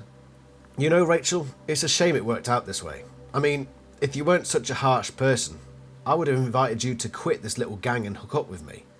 Jake doesn't even know how to use his powers. I mean, come on, who cares if the Yeerks are around? With Animorphs powers, we can have anything we want. All I need is some people to help me, like a gang. Aren't you afraid that once you've given someone morphing power, they'll turn out to be to do what you did to us? David laughed. You don't think I already thought of that? You guys made a big mistake. You got me. See, I was smarter than any of you. That's why you lost. I'll be more careful. I'll only choose the kind of guys who are too dumb to do anything except obey me. It's very clear that David has no intention of joining the Yeerks. We can safely say that without doubt, that there's no example of him saying, I want to be on the Yeerks' side. You had the bit in the banquet hall, but that was either a smart plan to save the Animorphs and himself, or simply to preserve himself and put aside the Yeerks or the Animorphs. He has no intention of siding with the Yeerks. There is a moment there when he's in the cafeteria where Cassie says you want to use the blue box as leverage to get your parents back, and he shows that brief sign of weakness, which indicates that that may well be what he's after, which is in contradiction to what he says there to Rachel. I'm going to form my own little gang with this blue box, I'm going to make my own Animorphs, and we're going to steal a load of stuff. Remember that David is a bit of an edgelord, and he likes to rile people up. I truly believe that that's what he's doing to Rachel. He doesn't believe any of that. He's deliberately riling her up, saying, I'm going to get a gang and we're going to do exactly what you do, but better. I think that is to wind Rachel up. He can't do both. Ransom the blue box to get his parents back, or use it to make new Animorphs. That you can't... I suppose you could do both, but you'd have to do that one before that one, and you've only got limited time to do that one, so... Who knows? I see it more genuine that he just wants to use it as leverage to get his parents back. That's what he wants. The gang thing, put it this way. He tries to convince Rachel that he's all about committing crime and going into jewellery stores and stealing stuff. But is that him being smart? Because there is an example in the solution where he's faking robbing a jewellery store as a distraction to beat Rachel and Axe. There is something to be said about making a false identity, claiming that you're something that you're not in order to lead someone down into a false sense of security. Is that what David's doing here? Saying, putting himself across as this petty criminal, so that later down the line, when the Animorphs see him acting like a petty criminal, they make assumptions about the actions he will take, and then he'll trick them and act the opposite way, which is what he did in the mall by setting off an alarm. Axe went one way, and then he ambushed Rachel, who thought that he was robbing a jewellery store. It worked in his favour. Think what you will of that. There is a phenomenon in the human mind, something that goes on in the human mind, That means that our enemies are the ultimate evil. So whenever we have an enemy, we convince ourselves that they are pure evil and that all their intentions are bad. I fall victim to this a lot. I think everybody does, where I see somebody who disagrees with me, someone who I don't like or who doesn't like me, and I say they're evil because, and then you just apply that to every part of their life, and it's wrong. And what I do is I pull myself back and I say, actually no, I disagree with them, don't mean they're freaking evil. You know, most people are probably very agreeable in a lot of ways. But people that I see as people who don't like me or I don't like them, you know, get them at a bar with a pint in hand, and you'd probably have a good time. Probably. And I think that's the case in most situations. But there is a thing where the mind conjures up evil intentions, and the Animorphs here are no different. So now that David has turned traitor, suddenly they knew it all along, and he's always been this evil person. Every action that they've taken has been out of some malicious intent, and here's a couple of quotes to back that up. Cassie thinks he'll play it out the way we think he will, Jake said. I would have smiled if I'd had lips. Jake has a lot of respect for Cassie's ability to read people. So do I. Although, I reminded myself, Cassie had not seen how evil David could be. We had escaped the trap, but not before David had fearfully agreed to go over to the Yerk side. Later, he had pretended it was all a ruse, that he was loyal. Now we knew better. So now that he's turned traitor and killed Tobias, which technically he didn't, by the way, every action prior then falls into line with he's the evil guy. Even if they don't know for sure, suddenly every previous action falls to one side of the good-bad scale, or the for-against scale. And it's just, unfortunately, the way that the human mind operates. And I think, actually, the Animorphs fandom does it as well, with David, ironically enough, where, like in that poll that I showed you at the start of the video, 58% thought that he was always destined to be the bad guy. And I think it's a lot more, there's a lot more nuance than that. I think there is a lot more nuance than that, but people look back at the series with these rose-tinted glasses where David was always this bad guy and the Animorphs weren't at fault, he was always going to turn out this way, when it's probably not the case. It's just the way the human mind works. It's a mind phenomenon. But that's that. Let's turn our attentions to Saddler, because this is where things really began to get a bit more grey in terms of, was David just reacting to things that the Animorphs and the others had done to him? It became more personal. Let's take a look at some Saddler quotes. 3 of the beds were full. Saddler was in the one farthest from the door. I took one look at him and thought, okay, I believe in mercy killing. No one should have to be so helpless. But I guess that was dumb, because later I heard from one of the doctors that more than 95% of even the most messed up kids who got into PICU came out alive. No one was being that optimistic about Saddler, though. He was going to be one of the 5%. At least that had been the last thing we heard from the doctors. What's happening? Good question. Very good question. I have to tell you that we had a crisis here about an hour ago. Your son's heart stopped. We were rushing him to surgery, but in all honesty, he was not going to make it. But, she began. The doctor ignored her. I would have bet my entire career that Saddler would be gone within the hour. Then, as they were taking him up to the OR, something happened with the elevator. It jammed or something. The nurse and doctor with him seemed to have been knocked out. When they came to, the elevator was working again. They rushed your son to surgery where he opened his eyes. You won't get away with this, I said. I won't. I already have. And what are you going to do? The real Saddler was toast. Now those nice people have their son back. So what are you going to do about it? He started to walk away, then turned back, as if he had some funny secret to impart. I'll take the blue box, cousins. Bring it to me. You have 24 hours, starting now. You right, Diddle Bobble? What? Hey Pebble, you haven't spoken to the audience for a while. David, was he always destined to be a bad guy, or was he made that way by the Animorphs and the situation. I think he was predisposed to be kind of a dick, but I feel like the way they went about it was wrong, and they kind of pushed him to do some extreme things. A very nuanced opinion. Well, when someone has nothing to lose, what are they going to do? Yeah. Basically, this video is, I've been at it for an hour, it's going to be one of my longest videos, it's talking about this. So. Yeah. And there's going to be big stuff. I'm going to try to get it done before work, but it's such a long video. Well, obviously he made some really bad choices, and ultimately your choices are your own.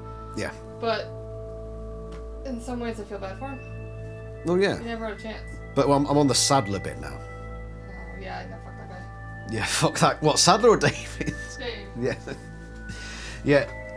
Like my wife just elucidated there, this is the part where he crosses another line. I mean, he'd already killed Tobias, which had already crossed the line. He's already a bad guy for doing that. Unforgivable. But you can see why he did that, in the same way that a slave would kill their owner. You know, it's bad, but you can see why they took such a harsh decision. The Saddler thing is different, because, I mean, you could say the kid was dead. His heart had stopped, so basically at that point you're technically dead, and you have to be resuscitated, so he was technically dead.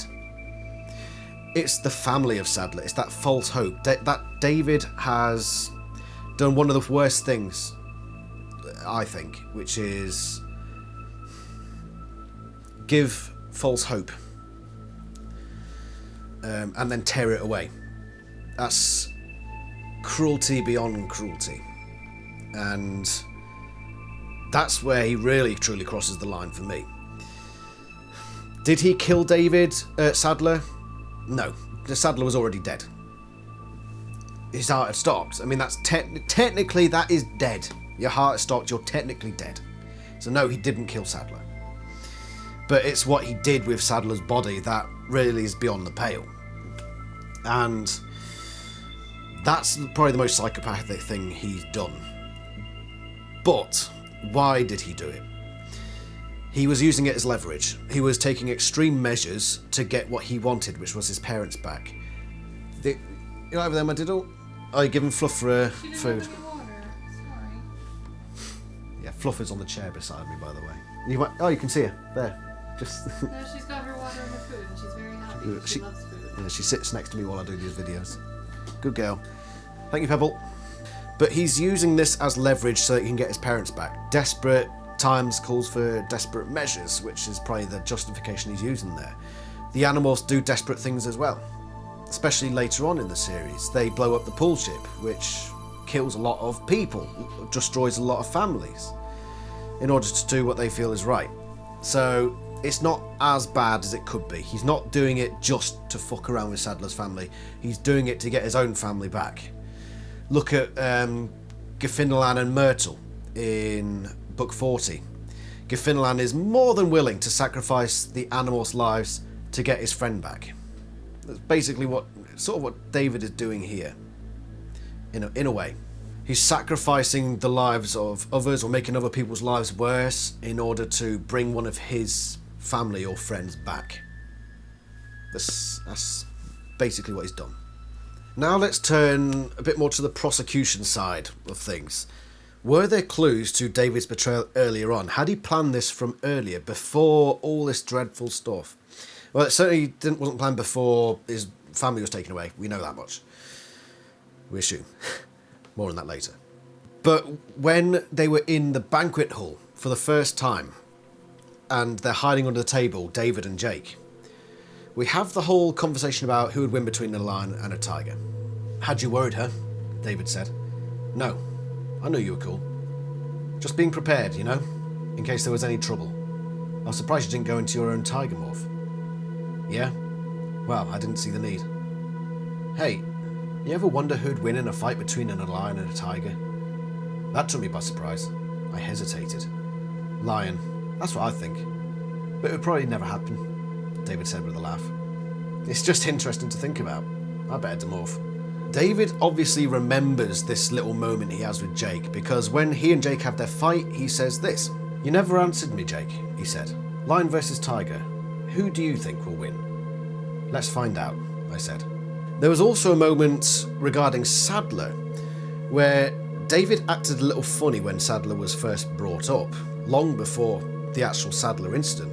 I told her about our injured cousin, about my parents going to help out, and about the fact that Sadler was not necessarily going to survive.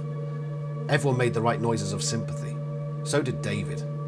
But while his mouth was making the right words, I saw something disturbing in his eyes, something I couldn't quite put my finger on. I glanced at him, and he looked at me with a face that seemed to be shining with restrained excitement, like someone who had just figured out how to win the lottery. And I heard an echo of Cassie's words in my mind. It's always about character. Once again, the evidence here is purely based on, he had a funny look on his face, which doesn't count for much, honestly, in a court of law, and it's not going to count much in any court either. But this look of restrained excitement, which is a bit strange when talking about Sadler, and then of course David does use Sadler, combine this with the fact that David talked about Lion vs Tiger and then brought that back up when they actually did face off as Lion vs Tiger, does point towards premeditation. I'm going to say that now. Whether that means that David had already decided that he wanted to get out of the whole animal situation before the main mission, possible. Whether he thought he would actually turn against the Animorphs, or whether he was just happy to see that he had a way out. We don't know. But it is safe to say that he knew he was going to have to find his way out, and he was looking for clues on how to do that, and trying to place himself to think about with Jake, because what if Jake had turned around under the table and said, tigers, because they found out in a study that tigers are actually stronger than lions? That would have been useful information to David at that point. But maybe that's it. Maybe David knew that I'm going to get out of this one way or the other. I need to get out of this situation. And he's just trying to gather clues and gather methods and means by which to do so. That's probably the way it is, I'd assume. That does lend credence to the idea that at the banquet, when we had the Visa 3 incident, that he was turning on the Animorphs, because if he truly wanted to get out of the Animorphs thing, then would he care so much about what happens to the Animorphs? I mean, maybe, because maybe he thinks, I'll get out of the Animorphs, but I understand that they're the Earth's best survival, and if the Earth doesn't survive, I don't survive, so I've got their best interests at heart, I just don't want to be part of that team. We don't know. We don't know in David's mind yet. More on that later, of course. And of course, I've already talked about this. Was David deliberately painting himself in a false light so that the animals would fall into these traps? I mentioned at the jewellery store, painting this picture of himself as this petty thief. This is the quote where that comes into play. Staring hard, I could see the broken glass on the floor. Someone had knocked out the window to the jewellery store. David, of course. He was probably stuffing a sack full of diamonds right now. I never heard him. There was no roar, no warning.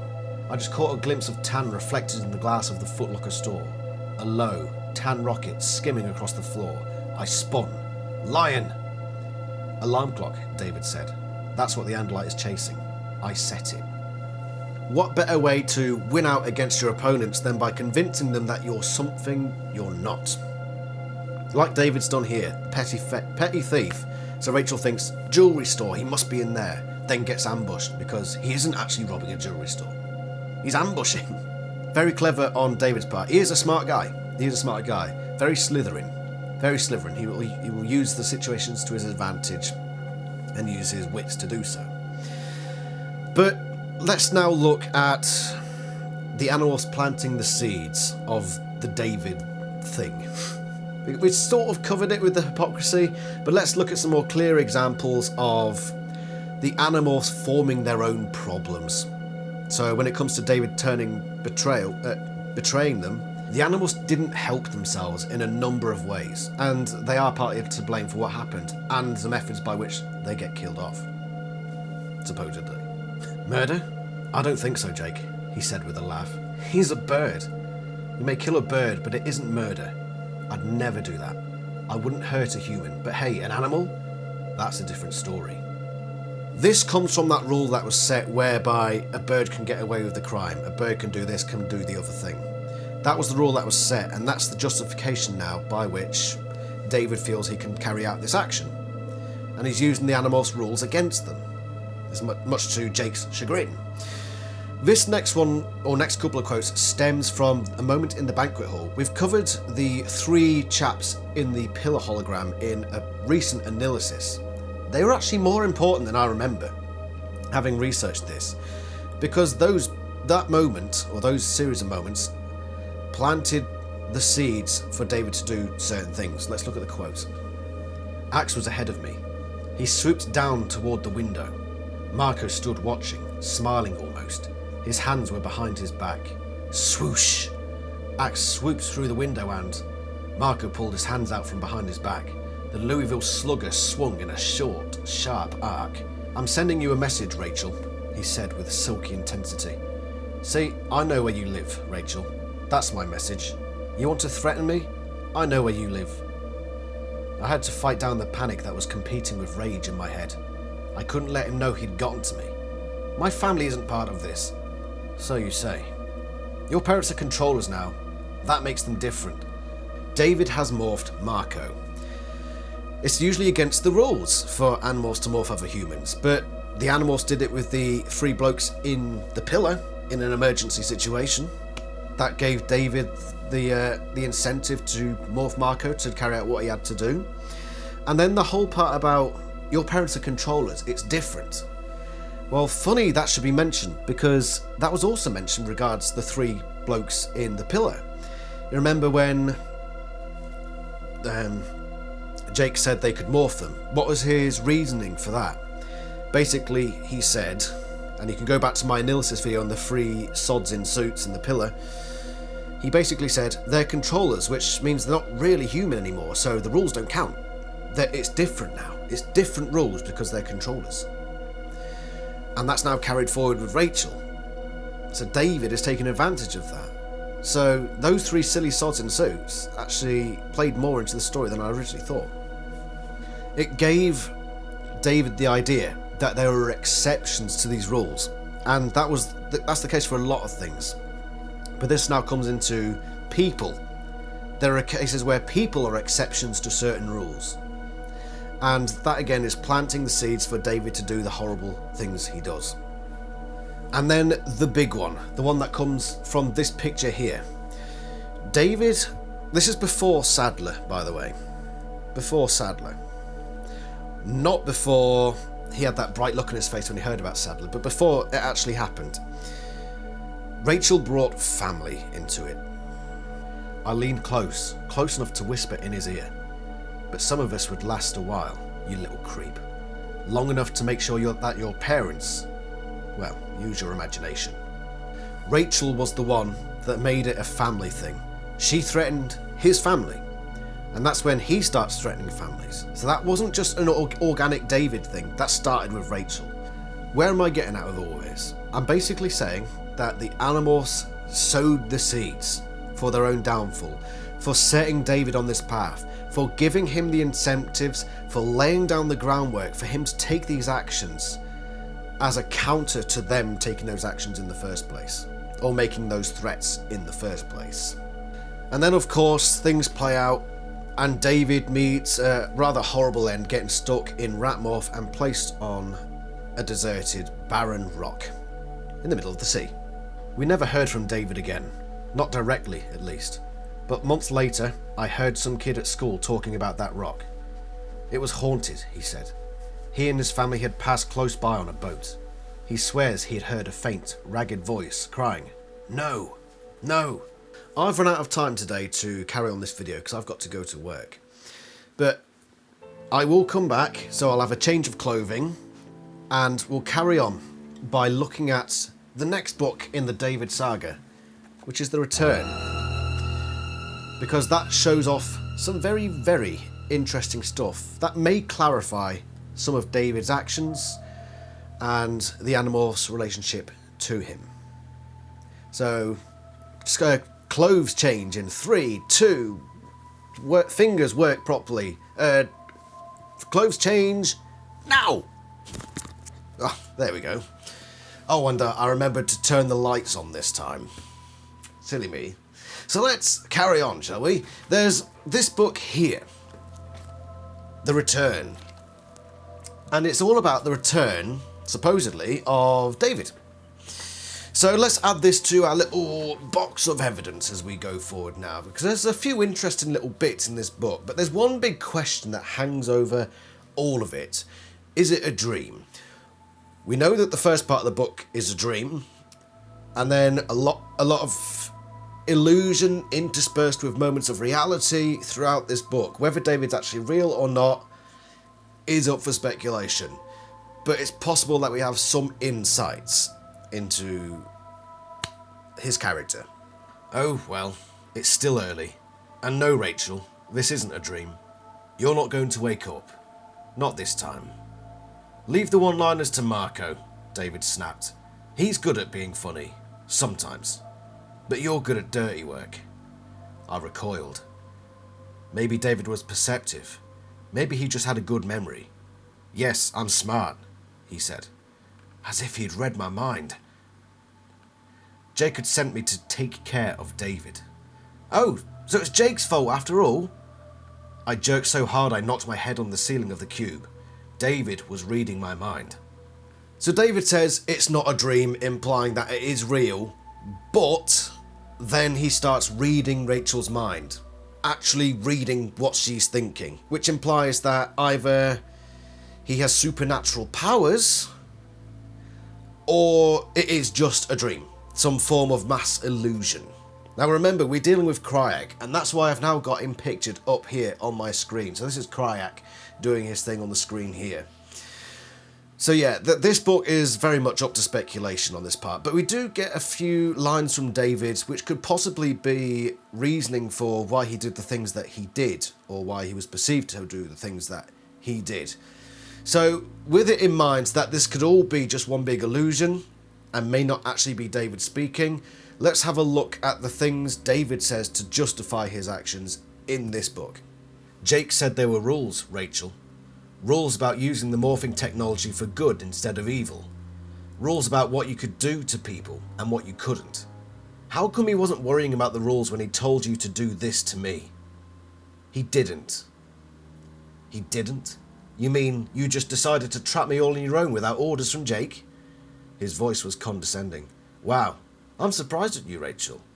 I thought the Animorphs were supposed to be so disciplined. Let me tell you guys what the mighty Rachel here did to me. Put yourself in my shoes. I'm a kid, okay?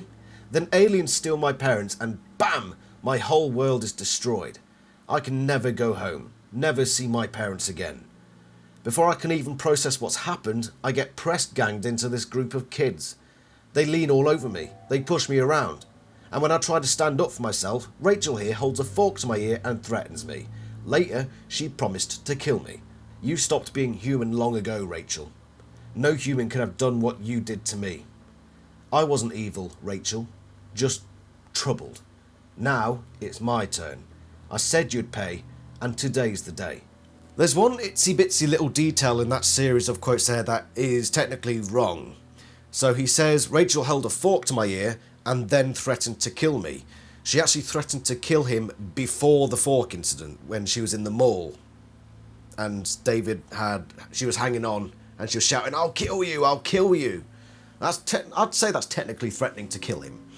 And that happened before the fork incident, so that's the wrong way around. Whether that's just an author mistake, or whether it's because this isn't actually David, who knows? But David then goes on a little thing about, I wasn't evil, I was just troubled. Now it's my turn to get my revenge. It does speak like it's some sort of,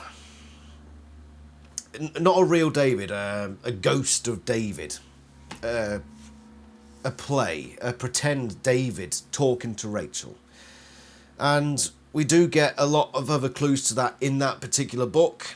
The fact that his rat army was just a big illusion, whatever, what have you. And the fact that he's alive, that's all. His reasoning seems solid, it matches up with what we know of David. It doesn't really add much. But also let's consider the fact that this could all be one illusion, and the book has quite a few quotes which do indicate, or help to indicate, that it may well be an illusion, that this isn't really David. And I realised it wasn't David's voice I'd been hearing.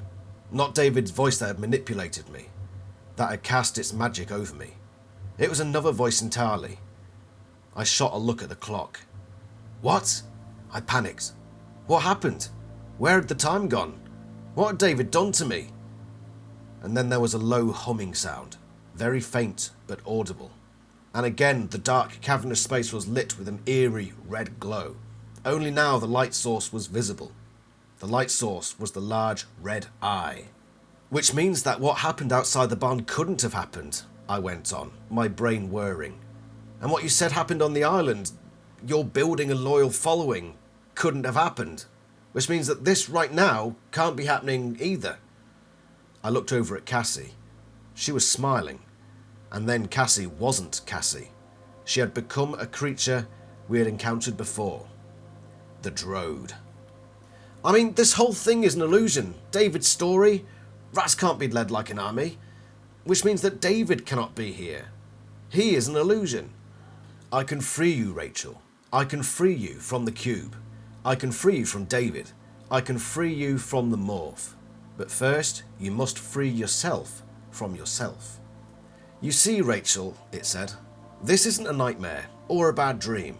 The reality is, Rachel, that you are, indeed, in Ratmorph. In a matter of minutes, you'll be trapped forever in the morph. There was no sound, but it felt like there should have been a sound. A whoosh or a sloop. Because in an instant, everything was altered. The cube was gone, and I was human again. I stood in the centre of the cavernous chamber. Not so fast, Rachel. You are not free, because you still believe this to be a fantasy, don't you? A silly simulation that gives you the illusion of deadly power, like one of those video games you humans enjoy so much. A virtual reality experience. I was tired of being toyed with. Was this a fantasy or wasn't it? A nightmare, a dream, a hallucination? Kryak was deliberately confusing me. That last quote basically puts into context all the others. Rachel says, Kryak is deliberately trying to confuse me, which is why you get quotes like this, which make it seem like David's actually in the room. I am here, David admitted grudgingly, but everything was Kryak's doing. I didn't tell you to whine, Kryak thundered angrily. Okay, David turned to me. Kryak got me off the island. In exchange for what? I asked. In exchange for a companion. I would have chosen Cassie. She was nice to me when no one else was. But that's why I couldn't choose her after all. I wouldn't condemn her to this living hell. That quote makes it seem as if Kryak is yelling at David, which would imply that they're separate people, disagreeing on something. But remember that last quote, where Rachel says, Kryak's deliberately trying to confuse me. One of the ways to confuse someone would be to convince somebody that someone was there when in fact they weren't, and then twisting it around.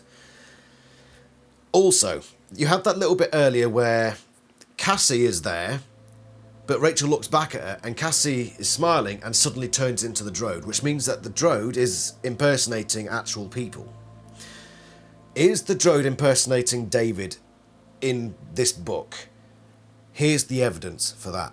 You're all hypocrites, all of you Animorphs, from Jake the sanctimonious killer to you the psycho. But I don't care about Jake and the others. It was you, Rachel. You were the bad guy. You're going to pay for what they all did to me. And you're going to pay big time. I'm going to make you. I mean, that all seems well and good. It's a bit strange how insistent David is on getting revenge and Rachel paying for her actions. I think it's all part of Kryak's little game that he's playing. Trying to flip her, basically. But there's something about that quote that caught my eye. And I went back to book 27, The Exposed, and read this. The voice was new. Not thought speak. High, shrill, grating. Who the... What? Jake said. Where did that voice come from? Right here, Jake. From me, Big Jake. Jake, the reluctant leader. Jake, the oh-so-tiresomely decent one. A sanctimonious killer.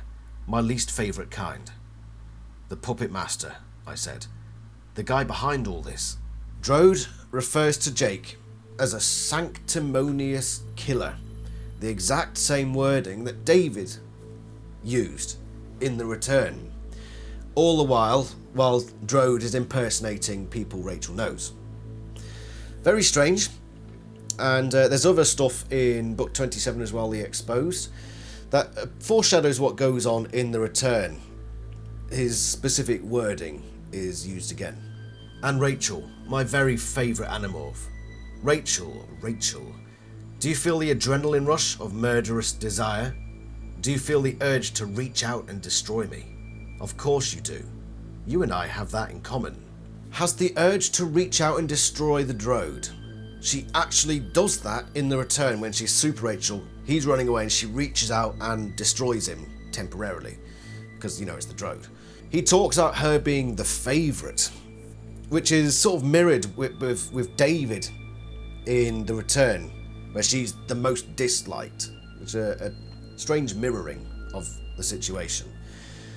But I do believe that David from this book is an illusion formed by the Drode, or maybe even Crayak himself. Probably the Drode, actually, because remember how I said Crayak and the Drode were arguing?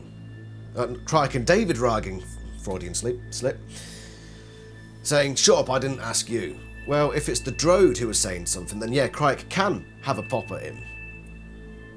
So, there you go.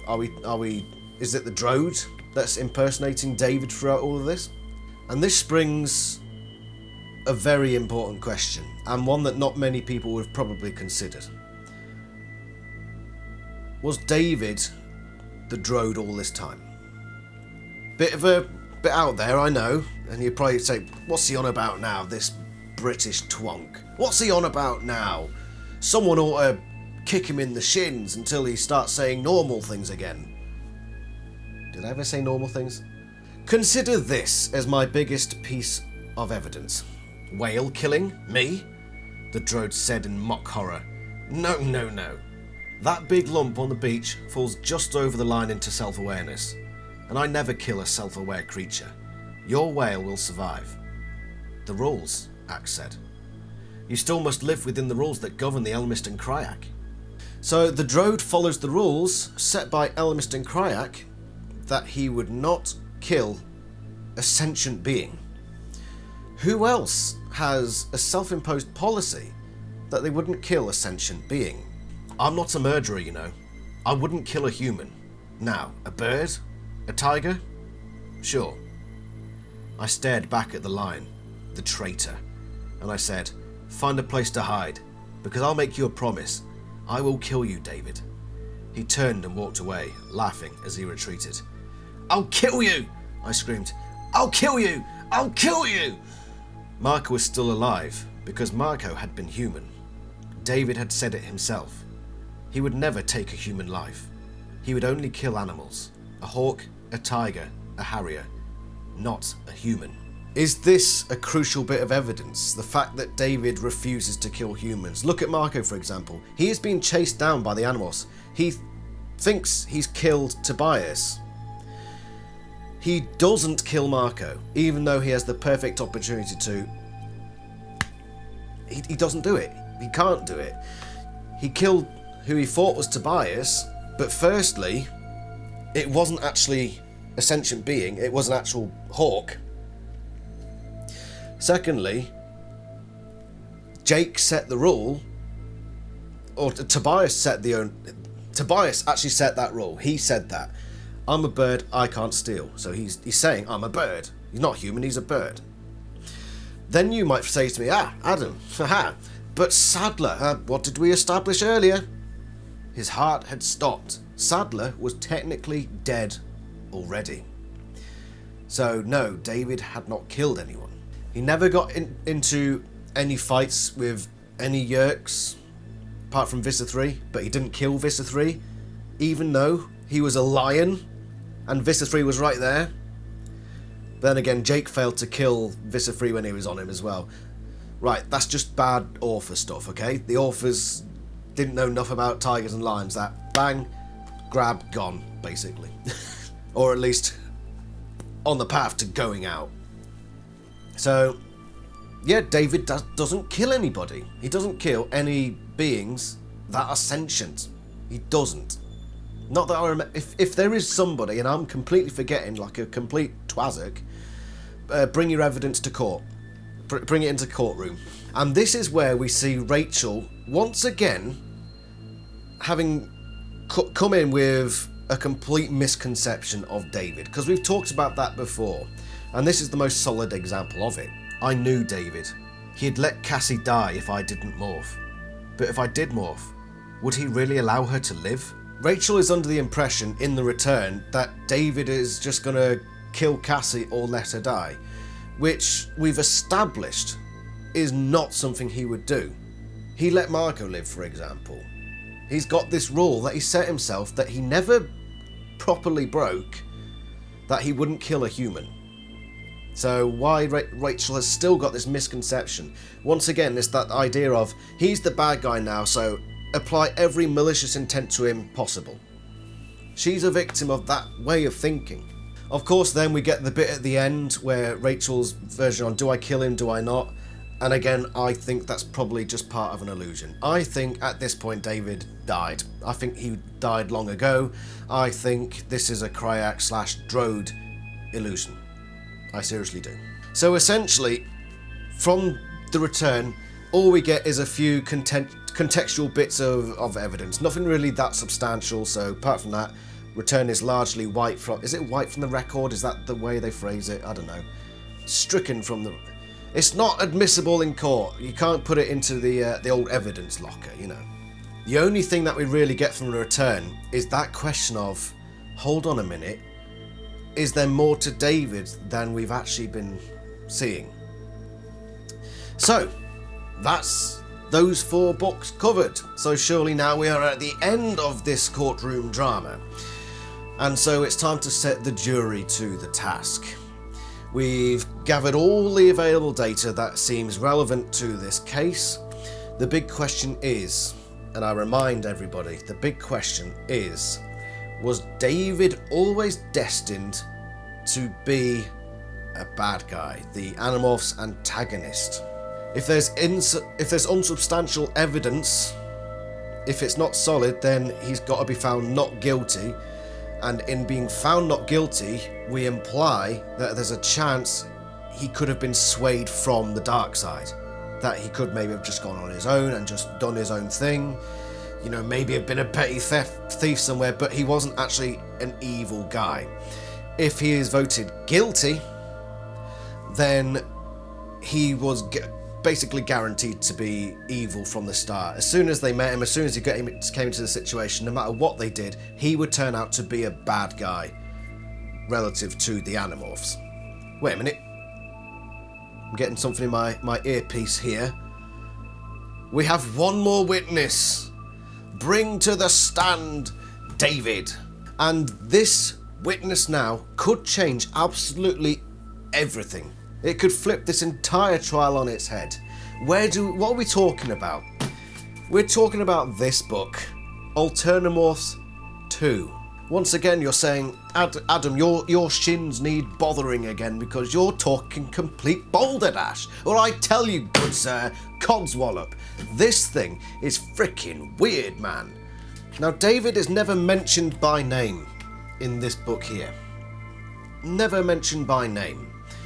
But let's look at some quotes that basically establish that this is definitely David. Us, the reader, me and you, David. Okay, let's read the quotes that firmly establish that you are the David character. The new kid. You know the part. Played it half a dozen times. Your first day at a new school. The kids give you curious glances. A few say hi, most don't. A concerned teacher assigns some suck-up to show you around, help you find the cafeteria and the bathrooms. The only kids paying attention to you are the ones you wish would leave you alone. Losers, too friendly types. The normal ones are too busy with their lives to worry about some new kid. Lunch. You eat it alone at the corner of some cafeteria table. You can't wait to get out of there, to get off somewhere by yourself and blow off some steam. The final bell is salvation. You head out on foot, exploring your new town. You land 3 rocks in a row right on the same spot in the concrete. When the third hits, the concrete crumbles. Weird. That stuff is usually pretty strong. Whatever. Time to head home. Dinner with mum and dad. Homework, then the same grind tomorrow. Maybe tomorrow someone will talk to you. You slip the box into your book bag. The thing looks valuable. You wonder how much you can get for it on the internet. As soon as you get home, before dinner even, you post a few messages. The blue box is available to the highest bidder. Day 2 at the new school. Some guy named Marco insists on eating lunch with you. Not much better than eating alone. You can't wait to get home. That morning, there was already an answer to the for sale notices you posted on the internet. A guy says he wants to see the box. Says he'll pay good money. You write him an email. Set the timer on the computer so that he'd get your address right before you got home. These are basically what happened, in different words. You could say, well, yeah, similar situation, but is it exactly the same? Is it exactly the same? Yes, it is, because word for word, spoken word, it's the same. Here's the quote to prove that. Then this human will be separated from his head. I understand that it's usually fatal in humans. Sudden movement. Your father jerks his head back, away from the alien's tail blade. You run straight at the alien, yelling, "Let him go!" That's word for word what people say and how it plays out in Book 20, The Discovery. So this is exactly the same person. You are seeing it from David's perspective. And there is nothing in this book, certainly not up to this point, that contradicts anything in the main series storyline. So it is all canon. Even David's attitude, you saw from that first quote where he refers to people as losers, and he's got this attitude. Remember at the start of Book 20, Marco says, this David kid, see, he had a look of attitude. He had that attitude on his face. You get that impression from that first chapter of Animorphs 2, that you're playing a character with a bit of an attitude going on. So even all the way down to personality, it seems to match up with David. All the family life's the same, all the storyline up to that point is the same, all the same. So we are looking at things from David's perspective in this book. Whether it's canon or not, that's going to be up to us to decide. But we're going to carry on now and look at how things move forward from here. What context can we add from this book? Well, let's have a look now. So there's stuff that happens in this book that we didn't see from David's perspective, of course, in Book 20, that might add a bit of context as to some of the actions he took or some of the things he was feeling. The alien swings his tail. The gun goes flying. So does one of your father's fingers. It was never established in Book 20 that David actually saw the finger coming off of his father. And I think it's only a small detail, but it is quite important because he's seen his parent actually get physically injured. When these Animorphs come in and the aliens and whatever, he sees his father actually getting physically injured. And I do think that's just something that you can put in there as a little bit of evidence. They will drag them out to the end of that pier and they will kick their legs out from under them and force their heads down into the sludge. You stare as Marco drones on. His words stab you in the gut. You don't absorb it all, but you understand your parents are slaves of the saddest sort. An intense anger hits you, a desire to strike back, to send these yokes back to wherever they came from.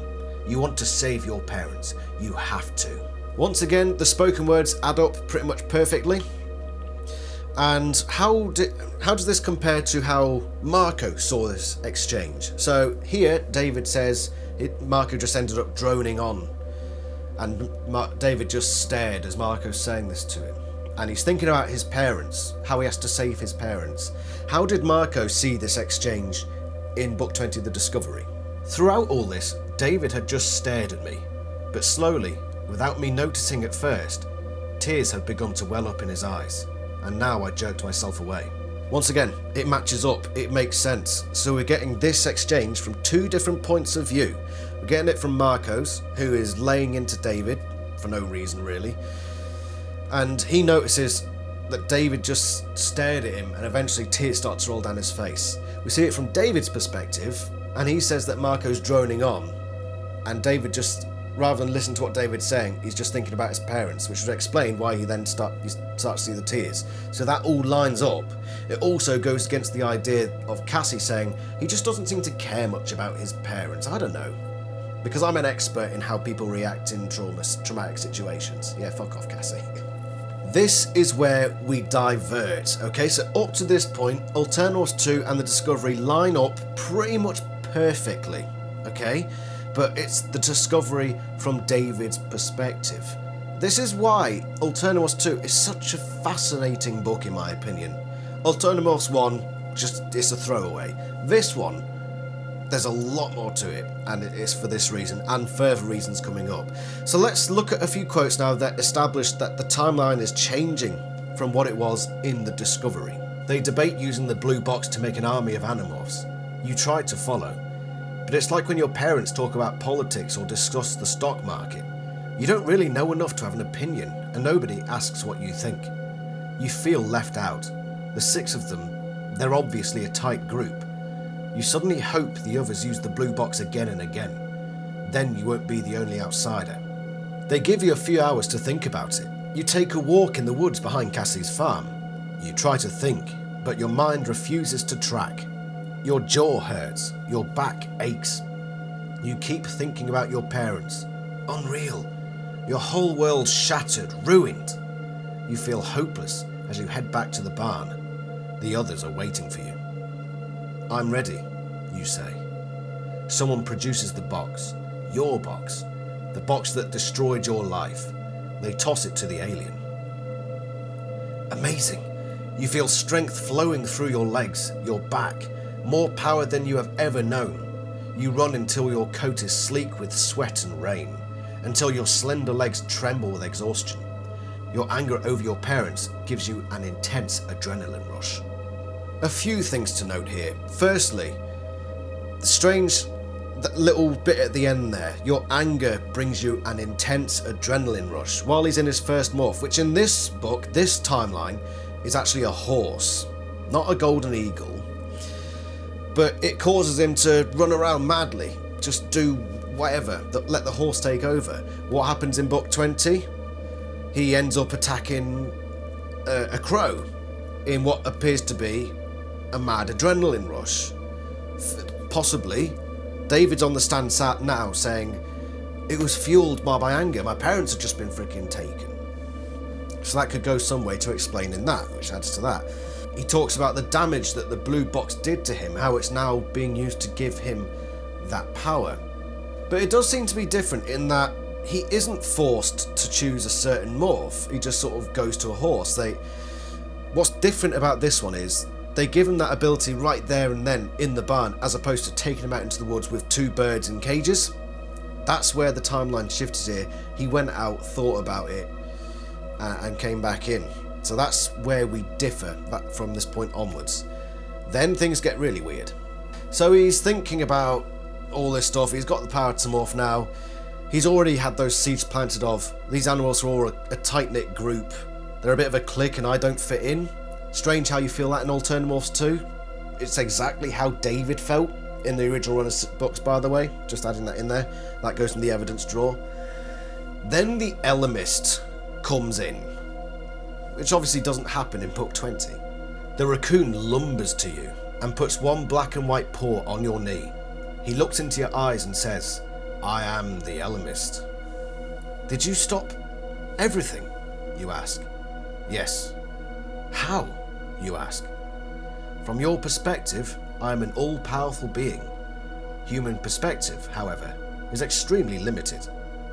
You stopped the rain? Yes. You relax a hair. Almost. This Ellimist, whatever it is, doesn't seem to mean you any harm. Why? You ask. Because you have angered me. You feel a chill crawl through your body as the sunlight blinks out.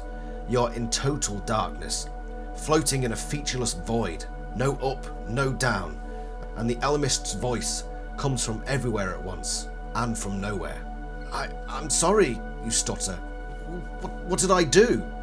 You have altered the strands of space-time. Is something bad going to happen because of me?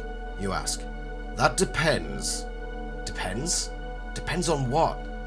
Your worth. You will take a test to measure your worth. What kind of test? You ask, trying to sound strong. Do well, and I will save your family from the Yergs. Do poorly, and you will die. I think you'll agree with me that this is a bizarre turn of events. The Ellimist says you have altered the strands of space-time. And that happened in the barn after we diverted from the discovery. David is blamed for this. The Ellimist is like, this is your fault. When if you actually go into the discovery, right, the difference is, in Old Animorphs, instead of, because they take him to Cassie's barn after he's been rescued from his house, in Old Animorphs, they tell him about what's happening and then give him the blue, they give him time to think, walk outside the barn, comes back to the barn, they give him the blue box. In the discovery, they have a chat with him in the barn, and then he goes and stays the night at Jake's house. And then a couple of days later, I think the next day, that's when they give him the blue box. And they walk out into the woods with the cages. That's the difference. And for whatever reason, the Ellimist, or who says he's the Ellimist, brings David out of this reality, freezes time, brings him out and says, you've angered me because you've altered space-time. No, he hasn't. It was the Animorphs who did that. Unless it's a lie. He then gives you, David, a test. Pass the test, and I will save your parents. Fail the test, and you die. There's no more information given about this test. He's given no instructions or anything. So that's that. And he gets sent with the Animorphs to the Iskort homeworld, to the City of Beauty. You will fight the Howlers again. This time it will be 8 against 7. You will have an extra ally, for better or for worse. Why do I get the idea he knows something we don't? Marco asks. Rachel shrugs. We won last time. How hard will it be to beat them again? I will erase your memory of this place. You will begin the test again. Again, it's a little bit just loaded with questions. You will do this test again. This time it will be 8 against 7. And Marcus' first response is, do you think he knows something we don't? Even I'm stuck with this.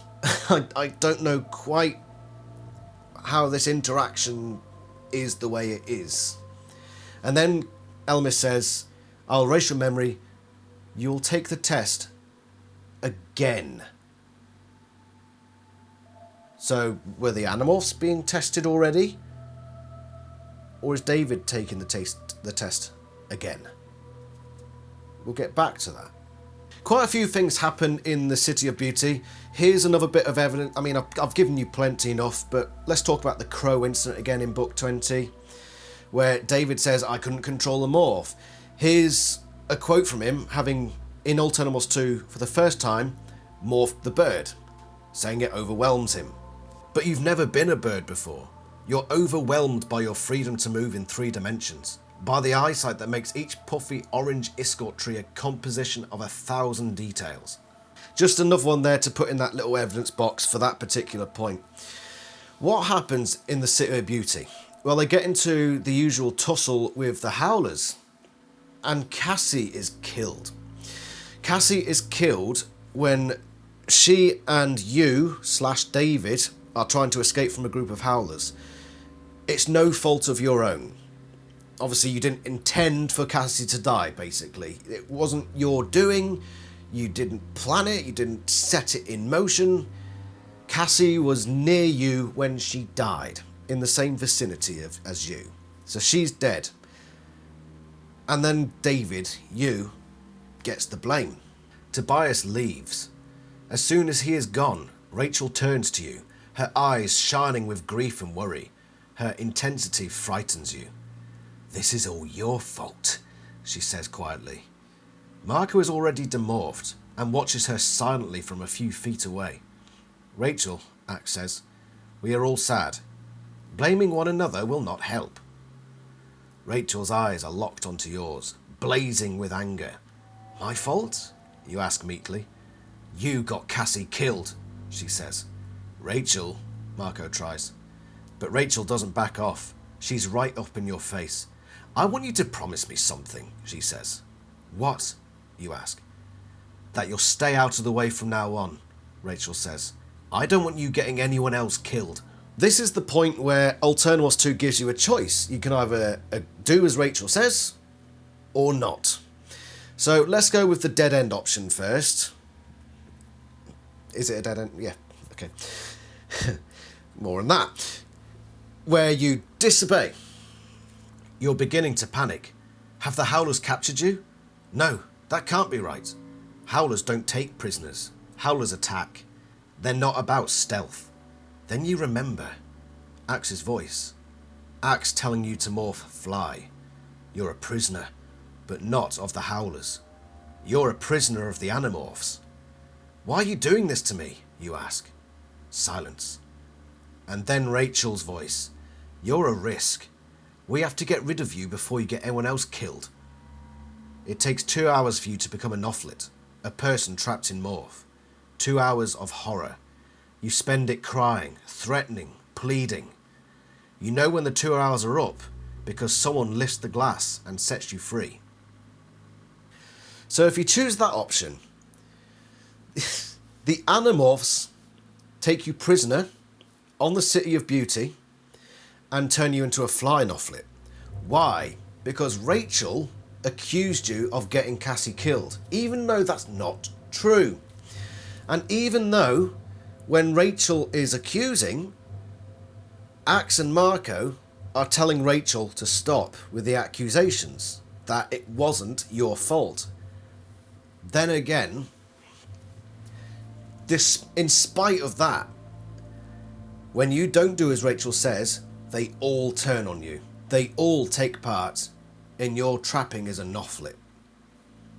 This is Animorphs 2, where you're supposed to be a member of the Animorphs team. And they're treating you like this. Why? Why is a very important question. So, what would have happened if you agreed with Rachel? Say, okay, I'm not going to get in your way. What happens then? Do it now, Rachel says to you. You nod slowly, wishing you had never agreed to stay out of the way. Now that the plan is underway, now that the others are facing danger, you feel like a coward. Do it, Rachel orders. All right, you start to morph. Staying down, hiding in Rachel's fur is unbearable. But it's too late now. You can't help. You're powerless in your fly morph, and you have your promise to keep. And that's that. Your options in that situation are 1, be trapped as a Nothlit, or 2, do nothing to help. Be a burden to the Animorphs. Just hang around being a coward on Rachel's back while they take control of the situation and you are pushed aside. That's how we end the City of Beauty. Great options, guys!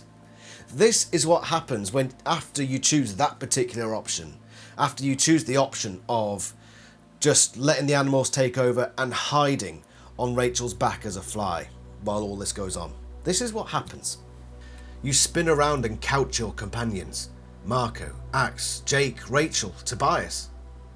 No Cassie. Admitting your limitations is not easy.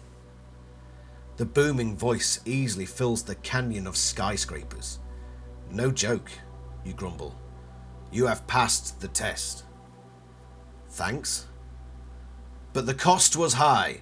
Your actions took a life. I will do the same. What? What do you mean? You holler. We had a deal. If I won, you would save my parents. Won. That wasn't the deal. You must choose. The rest of the Animorphs are watching you. Rachel angry. Axe resigned. Marco volatile. Tobias's hawk eyes fierce, impossible to read.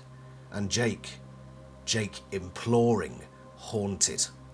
You know what you have to do. I choose Cassie, you say. And she suddenly appears, sitting between Jake and Rachel, smiling.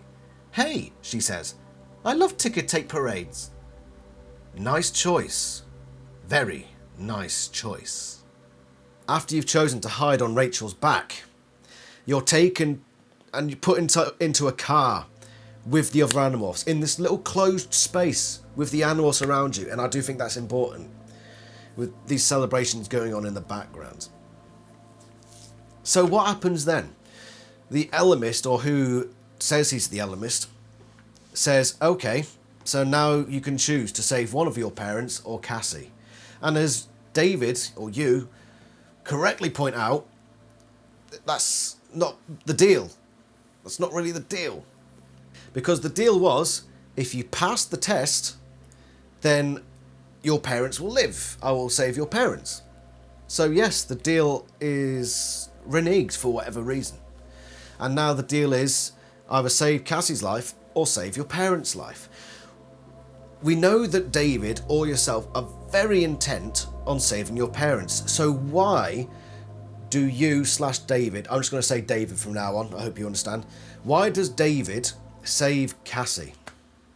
Well, look at how that's written. You're in a car with no escape, and you've got all of the 5 of the Animorphs sitting right around you. And what are they doing?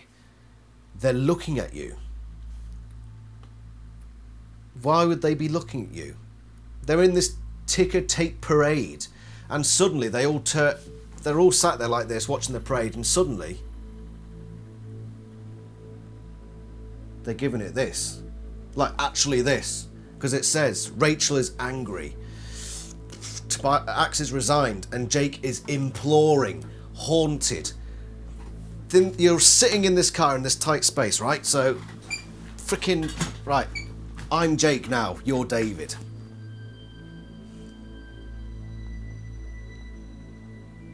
And remember that these guys just accused you of getting Cassie killed and forced you to sit on Rachel's back. Do you think they've got your best interests at heart? What happens if you choose to save your parent rather than that Animorph that they've just accused you, that you've just been accused of killing? Is that a choice? No. David is basically forced to save Cassie's life rather than the parents who the deal was to save in the first place. So, because clearly the Animorphs know that this is a deal going on. Why else would they all just turn and start staring at you like, you must choose the right thing? Why would they do that if they didn't, if like the Ellimist hadn't just announced, David, you must choose to rescue Animorph or one of your parents. And then Cassie just springs up and says, oh, I love parades, as if nothing freaking happened. Alternamorphs 2. I actually want to go back on my review. Back when I reviewed this book, I gave it 5 out of 10 stars. I'm going to erase that review from the record. I need to re-review this book because it scores higher. I can guarantee it scores higher than that. Because this is fascinating. Absolutely fascinating. But we're not done there yet. Remember, we're in a courtroom. What does this all mean? What are we talking about, Adam? Why is this important? Well, we will get there, okay? Right. Before you went to the City of Beauty, you were given a choice, okay? So you were told, you must pass the test. Okay, what's the test? Right, you can choose A or B. And so the City of Beauty was choice A. What happens if you chose choice B? I'll tell you what happens. You go to In the Time of Dinosaurs. Now, there's actually not as much to say about this one as there is in the Attack. Because I think a lot more relevant stuff happens in the rendition of Book 26 with David involved. Most of this part of the book is David running away from dinosaurs, just as they basically did in the actual book. The important bit comes right at the end of this little alternate universe Megamorphs 2. And it's the part where they find the big canyon with the Makora town. You remember that bit? So they look into this canyon and there's this city where all the Makora, the crab people, live. And David is given a choice. Walk away from the Makora, just pretend it wasn't there, I don't want anything to do with that, or investigate it. What happens if you walk away? You get killed by dinosaurs. Basically, you die.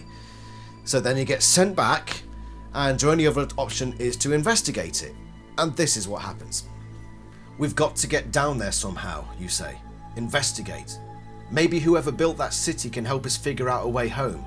Flash! The valley disappears. Investigate, comes the Ellimist's booming voice.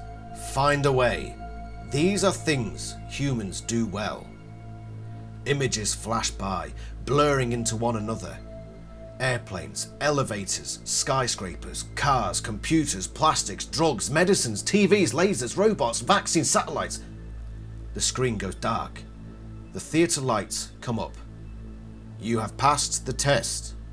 Again, what does this mean? A bit like back with the limousine that the Animorphs are forced into. What does it mean that suddenly the Animorphs find themselves in a theatre watching basically a movie production of all the things that human intuition and investigation has done throughout human history? Because that's what it is. It's all about human intuition, building these new things, building on past decisions, past choices, past discoveries, and growing as a race, investigating, because that's what the Ellimist says: investigate. What happens if you don't investigate? You don't find out, you don't discover. It's because of investigation that humans have been able to invent computers and the likes, and been able to make language to write books. Why is that passing the test?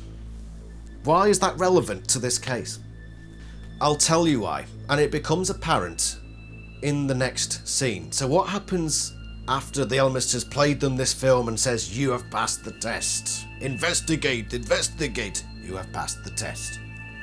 Why was investigating passing the test? What happens? The theatre disappears. The Animorphs disappear. You're in the back seat of your parents' car. Your dad is driving and your mother is in the passenger seat. You're following a big yellow moving truck on the way to your new house. Mum? You say in disbelief. You remember everything. The battle in your bedroom, morphing, the howlers, the T-Rex. You also remember this car ride. It happened a week ago, back before you ever spent a minute in your new school. Your mother turns around and smiles at you. What is it, sweetie? Nothing. You feel like crying. You have to do it all over. Now you don't ever have to go near that construction site. Now you don't ever have to discover the blue box. Unless you want to. You have been given a second chance. The theatre disappears, and he gets sent back in time before any of this ever began to do it all again. Are you seeing where I'm going to be going at with this? Right, this is intriguing, okay? Investigate. You passed the test by investigating. Look at what humans can do if they just investigate, if they pursue things. What happened if you didn't investigate the value of the Makora? You perished, you died, you started over. What is the Ellimist trying to get David to do? He's trying to get David to keep trying with the blue box, to keep trying to find a way to save his parents. Because every path he's gone down so far, every route he has taken in Animorphs 2 has failed. But the Ellimist says, investigate, keep doing it. I'm going to give you another chance. Back you go, try again. If you pass the test, your parents will live. And so he keeps trying. And he keeps going back to that blue box. But every time David goes back to that blue box, he gets killed, he gets trapped as a Noflit, he ends up freaking trapped under the Animorphs' guidance, like in the limits. He gets trapped no matter what he does, but the Ellimist keeps imploring him, keep trying, keep going at it. I'm going to send you back in time. Back you go again, Sonny Jim. Back you go, back you go.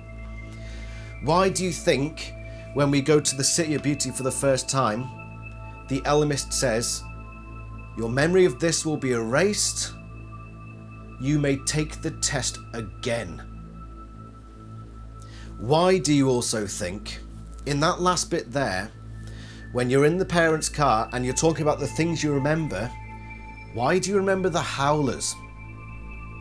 Because you only get to that point by choosing option B, which took you to Megamorphs 2. You didn't choose, in that situation, option A, which would have taken you to the City of Beauty and hence the Howlers. Two divergent paths. How did you, after doing option 2, Or option B, how did you know about the Howlers? How did you remember the Howlers? Surely it must be an author error. Or is it because you've gone through every single one of those options as David and you remember all of it? Is this... How can we know if this is canon? Firstly, nothing about it contradicts the main series. Nothing. You could say, well, David was never on the City of Beauty, but it's an alternative timeline. Where else have we seen alternate timelines happening? The main series. Let's take a look at a few other things that might be clues as to this actually happening. Firstly, why does David hate Rachel so much? I was the logical one for Jake to send along with David. David hated me most. He wanted to humiliate me. Why, before the fork incident, why would David suddenly hate Rachel the most? Well, maybe some part of him remembers her turning around on the City of Beauty and suddenly accusing him of getting Cassie killed and putting him in a situation where no matter what choice he makes, he's fucked either way. Because that's what happened in Animorphs 2. Funnily enough, if he was put back in front of that blue box again, did the whole thing again, and had some vague recollection of Rachel doing that, he's going to dislike her, isn't he? This would imply, effectively, that the entire situation is rigged by the Ellimist, or whoever's being or imposing as impersonating the Ellimist, because they say they're the Ellimist, but acts more like Cryak, I think. Judging from how things go in the return, where Rachel's given a choice to find yourself or get stuck in Ratmorph or whatever. It's a very similar style to how David is treated by this godly being in this book. So let's have a look at a couple of quotes which sort of illuminate the fact that this is a bit of a setup. Firstly, David finding the blue box in the first place. I don't know. I found it. It was in that construction site across from the mall. In a hole in a wall, inside the cement block, like it had been put there or something. Is there something special about those blue boxes? Like they can't be destroyed by Dracon beams? No, it could be destroyed by Dracon beams. All I can suggest is that maybe it was a simple incident of random chance. This correlates to David finding the box in Animorphs 2, where he says he just sort of found it inside a cement block. And if you remember, Elfangel's ship was destroyed, and what happened to the blue box nobody knows. Who knows where the blue box went? It just sort of disappeared in book 1, and then it ends up inside a cement block which David throws things against and it comes out and he takes. Was it planted there? Why was it planted there? It was put there so David could find it, so when he was going through all these tests he would find it each time. You've also then got the strange part in David's room where he's set a timer for an email to be sent out, which is strange enough in itself, sort of. But he says he sets it for just before he gets home. And this is just before he gets home. The clock in the lower right-hand corner was wrong. It was off by an hour. David's email was going out not in an hour and 3 minutes, but in 3 minutes. This is probably one of my flimsiest bits of evidence, but I'm going to put it there anyway. Basically, why would David set it for that time? And that he comes home early from school anyway. He skips school to come home early. So it's almost as if he's deliberately done it to go out then. Maybe knowing that the Animorphs were going to go there before school was out and they'd have this big battle and all this stuff would take place. I'm leaving that more for speculation. I'm not going to put that in evidence. I'm just going to throw that out there. So what am I saying? I'm saying that David is a plant from one of the godly beings, probably Cryak, who's, for whatever reason, calling himself the Ellimist. Who knows frickin' why. He very much acts like Cryak, and I highly doubt the Ellimist would do this. But what evidence do I have that this takes place in any other situation in Animorphs? Let's turn to Megamorphs 4. It was the girl, wasn't it? The prune thing said, rolling its green-rimmed eyes upward. She corrupted the time flow. You cheated me, Ellimist, the droid snapped. We had a deal, a trade-off. You were allowed to meddle with the timeline in the Phalakadrat situation, and we, my master Krark and I, were to be allowed to tempt this young jackal here. He stabbed a finger at me. I kept my bargain, the Ellimist said. I have done nothing to bring about this result. The girl is an anomaly. She is subtemporally grounded. You were careless. She's a freak of nature, the Droid screamed. The Ellimist nodded. Yes, she is. You were in this timeline, but of another. That is an anomaly, an impossibility. One of the two timelines was doomed to fail. You grounded the true timeline, and thus this timeline began to fall to pieces. It's not exactly the same sort of situation, but it is very similar. A lot of time stuff going on where Cassie was originally in the main timeline and they've made this new timeline and Cassie is still sort of attached to that old one and she's seeing things that she doesn't quite remember what they were about. This bit now, I think, is essential. So listen carefully to this quote. So what happens now? Cassie asked. The Ellimist took her hand and held it affectionately. What will happen now? Only you will ever recall so much as a dim memory of this timeline. Only you will recall a dim memory. Very, very strange. And this is an example of it happening. This quote now. This is an example of Cassie having this dim memory. No. I shook my head. No, I've never seen it. But I know that it has two eyes on top of its head. On these little stalks. No one moved.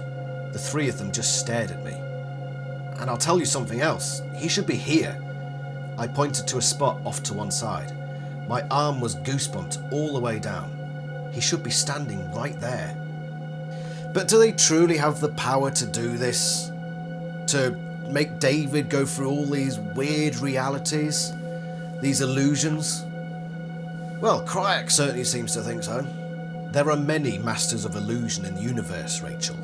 Many manipulators of perception. But only I am a master of reality. A manipulator of the concrete. Well then, perhaps this is a fantasy after all. Your fantasy. But I can make it real at any time. So there you have Cryak basically saying he can do all that. Which means that this can be canon. There's no problem with it being canon. And it fits. It fits canon. It fits David's personality. It fits the actions he takes. It goes to explain why his journey to the dark side seemed so abrupt. It gives him an incentive. Here is the biggest clue to tie all this bit up, to make it look so that it looks like this whole Animorphs 2 thing could well be possible. And it comes from the very first time we see David in book 20. This line. He looked at me like maybe he should know me, but couldn't quite remember me. What a strange line, and that comes from book 6 in the Discovery when we first meet David, and it's never addressed again. Or is it? So to summarise Animorphs 2, David is being tested. He is being put in front of the blue box time and time again and told to continue investigating so that he can find a way to free his parents. One of those times eventually ends up with this plotline, the timeline we all know and love, the one in the Discovery. And he's collected all these dim memories that he just about remembers. That's why he hates Rachel, why he's out for the Animorphs, why he suddenly turns to the dark side. He's got these memories of, hold on, Rachel, I don't like you. Why don't I like you? Something feels like you fucked me over. I don't like you at all. Animorphs, I don't like you in general after the things you did to me. That goes to explain it. Where does that leave us with our original question? Okay, so I've put all the evidence in now. And just to summarise David's character, I think that David is basically, he is all of the Animorphs. He is all the Animorphs as they started being Animorphs. But he's introduced to the team when they're past being their old selves. Here's some clues of David being just like the other Animorphs, the old Animorphs. And David, I could see him too, smirking, pouting, easily offended David. David, who half the time seemed to be as reckless as, well, me. But other times had been cowardly and quickly panicked. Jake was like me, strong, brave and aggressive. Wait, that's it! Jake was threatened by me. So threatened that he was turning the others against me, trying to demoralise me, trying to be sure I didn't take over. David has Rachel's paranoia and recklessness, and she says that herself. Tobias. So, obviously David attacked the crow and fell victim to instinct. Tobias did exactly the same in book 3. It happened before I really even had time to think about it. I guess it was because I was feeling good, feeling relaxed. I struck. An incredible rush of excitement surged through me. I was ecstatic. Talons hit warm flesh. My razor claws squeezed. The rat squirmed in my grip, but it was helpless. So, in a time where he's feeling ecstatic, feeling good, feeling relaxed, Tobias kills another animal. Just like David. Then there's Jake. There's parts in the book series where David wants to be the leader, where he wants to be in control, or so he says anyway. What about the others? Well, Axe. Just like Axe, David is a complete outsider. He doesn't know these people. He's a loner, like Tobias. He's always been put in new schools. He's been swapped around everywhere. So he's got that bit of Tobias as well.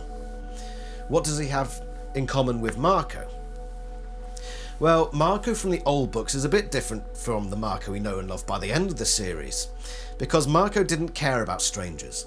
Remember, David is basically a stranger to all of the Animorphs. He doesn't know them. They don't know him. That's why they don't trust him. So David thinks, why should I stick my neck out and die for the sake of somebody I don't know? Who else said that? Look, these aren't people we know, Marco argued. They aren't my friends or my family. He shot a guilty look at Jake. And we did everything we could for Tom, so why should I get killed for strangers? We can't stay lucky forever. See, but David's like Marco in that regard. I mean, you could say in the banquet scene that he didn't care for the Animorphs or the Yeerks. He was just trying to save himself. Well, surely he should feel obliged to help the Animorphs. Well, like Marco says, they're strangers. They're not friends or family to David. Why should he try to save them? It's the same personality trait as Marco has. So he has these personality traits of all of the other Animorphs, certainly during the first part of the series. What about Cassie? Well, like Cassie is an extension of the Ellimist, Dave is an extension of Cryak. He's like all 6 other Animorphs, but he's thrown in where they've clicked together. They're a war-torn group of soldiers. David is just like one of the Animorphs at the very start. Naive, stupid, careless, and a little bit selfish. Just like they were. And he no longer fits that mould. So where does this leave us? So we're going to take it to the jury. Okay? So I've given you all the evidence. And what is my answer? Well, I think Rachel sums it up quite nicely at the end of The Return, when she says this: "It wasn't David's fault that he was a rat, that he was insane. He was what we had made him." Straight from the Grizzly's mouth. David was what we had made him. She may be referring directly to him as being a rat, but we're talking on a bigger scope.